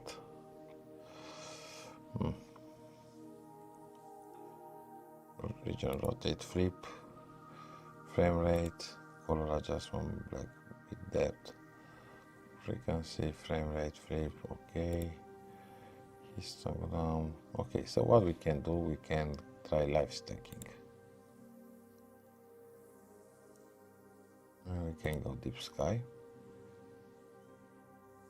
but I think we need to go on snap mode, on trigger mode. Okay, and here 5 seconds and gain 100.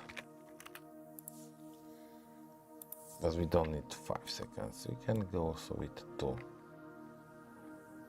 Let's see with no, we will go with 5 seconds here because I don't see the stretch. So let's see trigger mode. Let's press first record.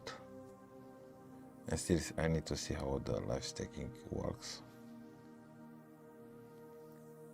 I think we need to enable it here. Enable align frames.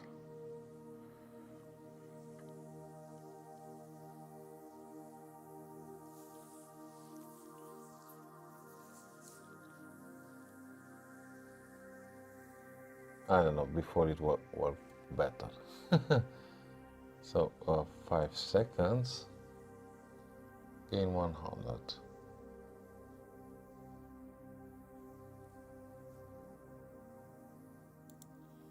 Okay, so it was not the best idea to try use this. We'll just go back in Nina.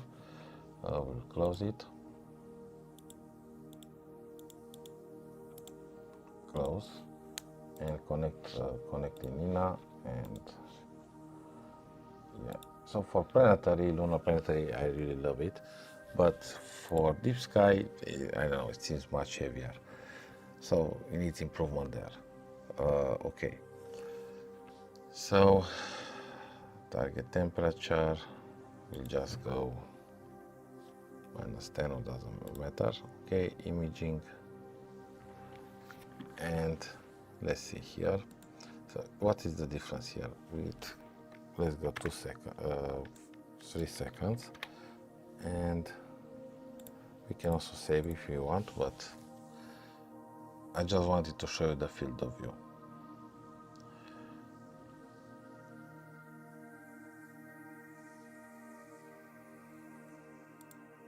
But we might have already trees, and yeah, that's the reason I guess we cannot see. I think there are trees. Okay, I think this works, but yeah, you see. So let's go 4x4 and go 10 seconds, and if it's not visible, there are trees over it.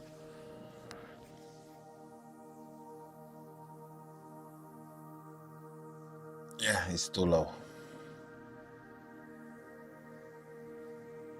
Yeah. So that's why I couldn't see anything. This is why. Because of these trees. So here is why having this auto stretch option, automatic auto stretch, is really necessary. I couldn't find it in the other software. Then I would have known that here we have trees. Okay, so if you want now to go back at the moon, the position here we have Orion. Here is a telescope, something like this. We can go and see if we can still see the moon. Right, we can go here, but you see is altitude of 70 degrees. So let's see if we still have trees there. Slew, just at the moon, and let's go in Nina and go 1 second in loop.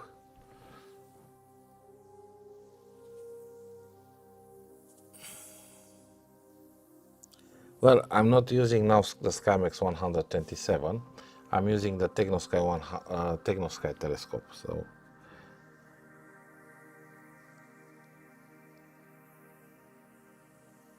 $70 420. A reducer, and it has now a focal length of 360 millimeters. So yeah, real views with 1 and 2 seconds.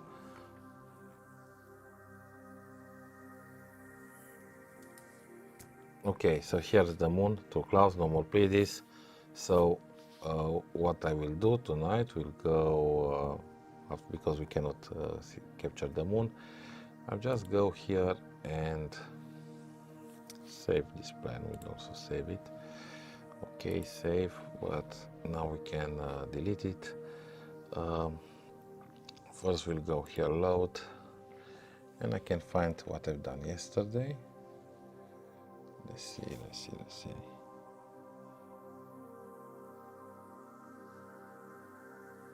Yeah, I also captured Comet 62P with a few galaxies, but now I want to capture the Hard Nebula. I've captured it. Can't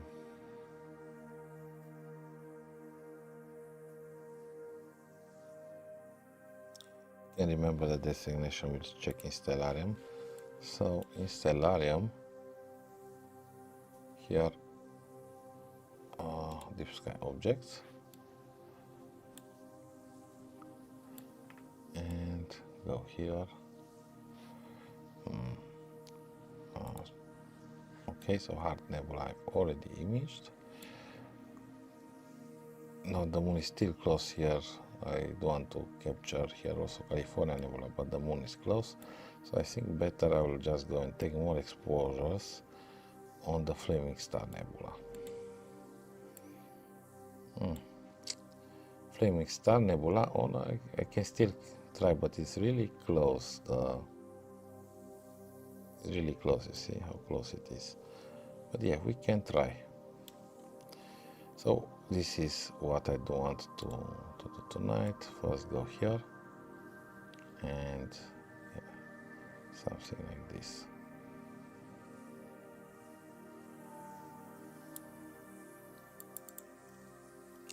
One of the stars.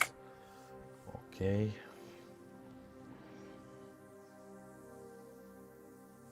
Current object. And I'll use this camera now for deep sky imaging, California nebula or Flaming Star nebula, and later Jellyfish nebula that is more on the left. Okay, and let's see. Oh, wait. California nebula we are doing, so we are doing something else, and for this we will go just here, framing, search here, and this is California nebula is AGC 1499.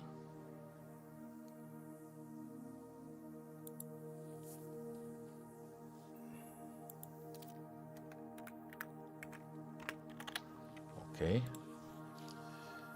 and imaging here, let's see, we'll stop here and play solve, then we'll correct and capture this nebula.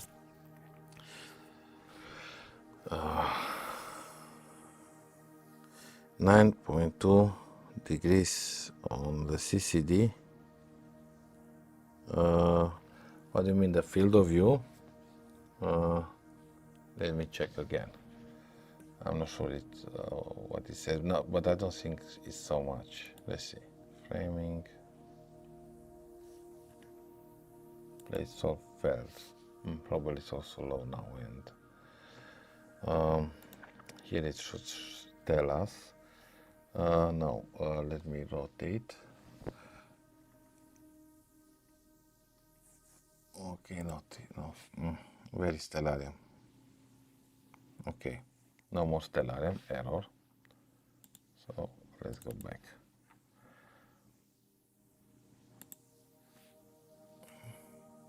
Stellarium, it will show us in degrees.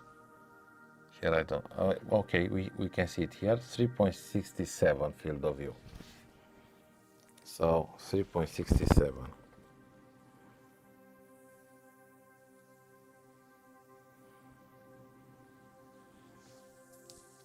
Okay, so this is the field of view, but seems it failed. I don't know why the plate solving failed. We can try again.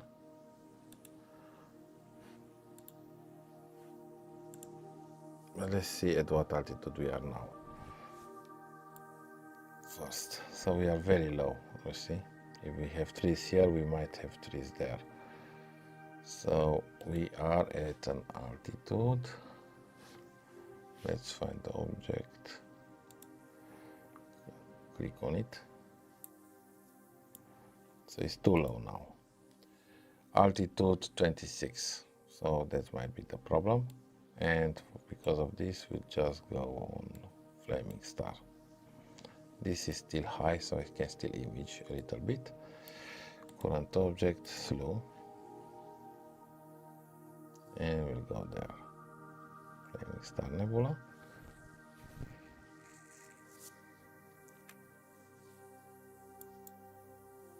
Okay.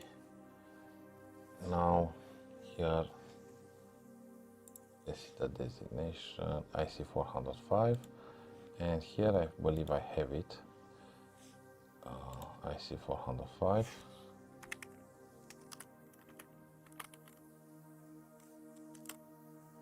I see Yeah, this one, open.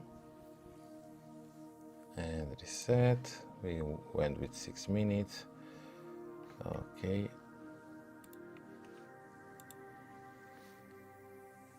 Let's go here 2 seconds and get brighter. Okay. And go back in INA first and we plate solve. So this is my normal workflow. Go plate solve, correct the position, then go after I will get the framing correct, the right framing. So for the moment the tag pulse is too high, and here we'll use that framing to get better the position directly if possible. We will use here file and open the file from last night, load image, and I have it somewhere here in lights.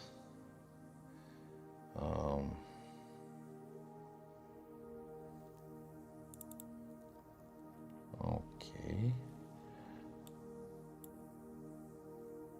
maybe this one it is. Let's find out if it's this one, or maybe here. Yeah, 003. But let's open with Fizz Viewer. And yeah, this is good. Okay. Open. And then plate solve. And then it will take us in the right position. Then we go and slew and center, and then we start imaging. So just a screenshot. Here is an image from last night, and after this we'll enter the live stream. Lights. Okay.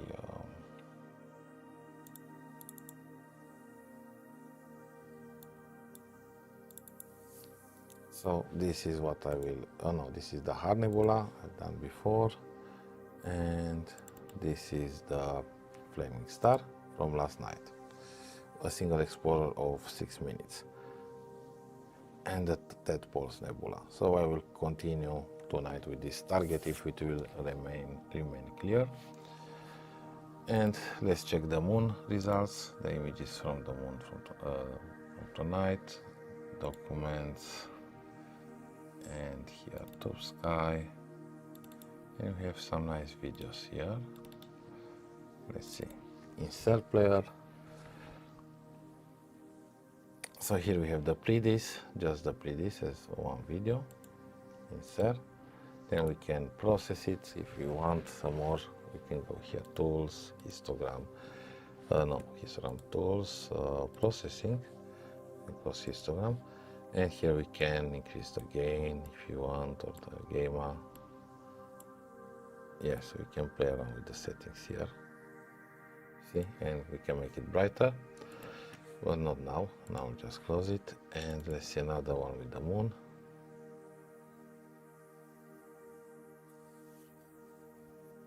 And look, here we have them. As a set video here, we had to overexpose the moon. We can see also the dark side that is not illuminated, but we can see here also the Pleiades star cluster. And again, we can go tools, processing, and we can make changes here. You see, but it will affect we'll have more reflections once we make it brighter. You see, so we can see also better. We have more light, but look, because it's so close to the moon, even with this narrow band filter, the H alpha 7 nanometers that I'm using from Bader, even with this one, it's a lot of light there. So once we make it brighter, we'll see also more light here and less contrast. So we reset, and the extra light is gone. If you are looking on a PC, you'll be able to see the stars better than on a phone. Okay, and let's see now the moon video with a good exposure. Let's see if this is the one. No, maybe the other one.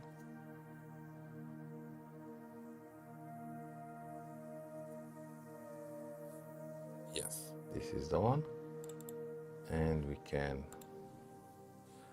go like this. So here is the proper focus for the moon, and here I cannot see for the moment any stars. So we go, let's see, tools. You can check also histogram here, and you see it's very on the it's on the left, and go processing. And let's see if we raise here, we change here, we play with the gamma and gain. What will happen? Let's see. We'll raise the gain also a little bit. Can still not see it. Let's raise it more. Barely I can see a star there. Let's go with the gamma more. Okay, let's go now again with the gain. So in order to see them, see, you need different exposure settings. So if we went like this, even if we raise the gain, barely can see the brightest stars. Let's go maximum. Okay. Now I can see a few of them clipping at maximum. See? Barely, I'm not sure if you can see them, but I can see barely a few stars at this exposure by processing here in the SER video. So this is the problem. If you go very short exposures for the moon, like I don't know, I was 1/40 of a second or less, 120, you won't be able to see them. So this is why I directly in settings I just overexpose the moon.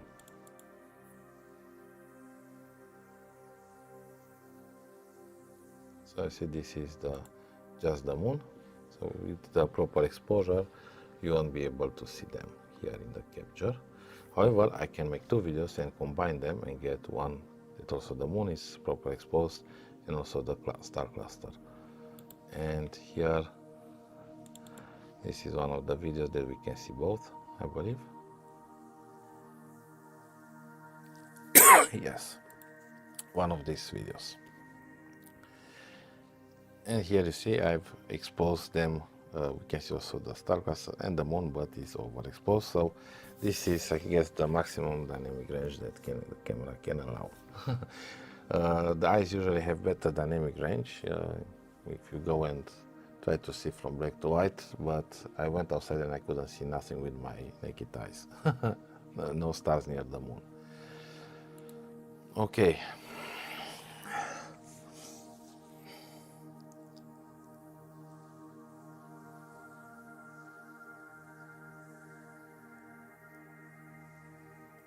Yeah, so if you overexpose, you can see also the part that is not illuminated, like in this situation, but you miss the details on the illuminated side. So now I have a video that the moon is overexposed, but we can see Pleiades good.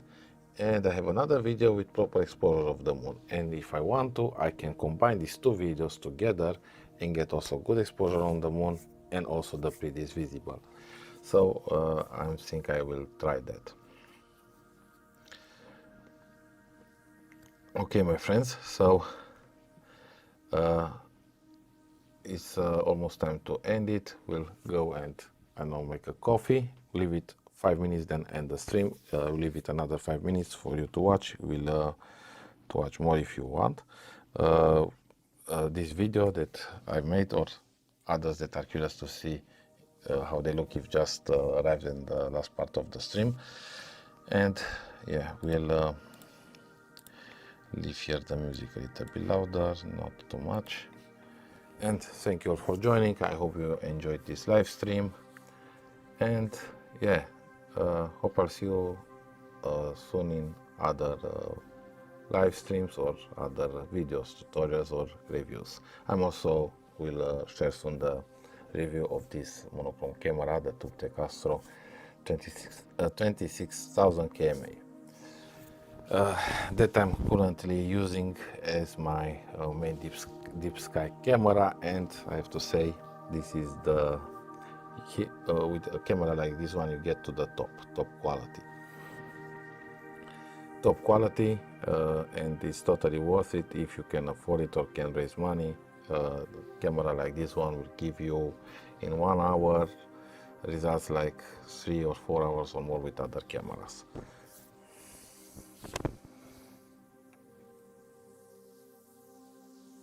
Yeah, well, nice to have you here, per Giorgio, and hope I'll see you soon. By the way, you can check also the channel when you have time. That's also the channel membership. I'm sharing my best data, my best astrophotography data there on the channel membership sharing folders. So I'm sharing also with this camera and my other cameras that I've used before. Also Touptek Astro photography, lunar and planetary imaging. Thanks all for joining. We'll go take a short break, leave this a couple of minutes, and then call it start a short astrophotography plan on the Flaming Star Nebula. Good night everyone, and clear sky.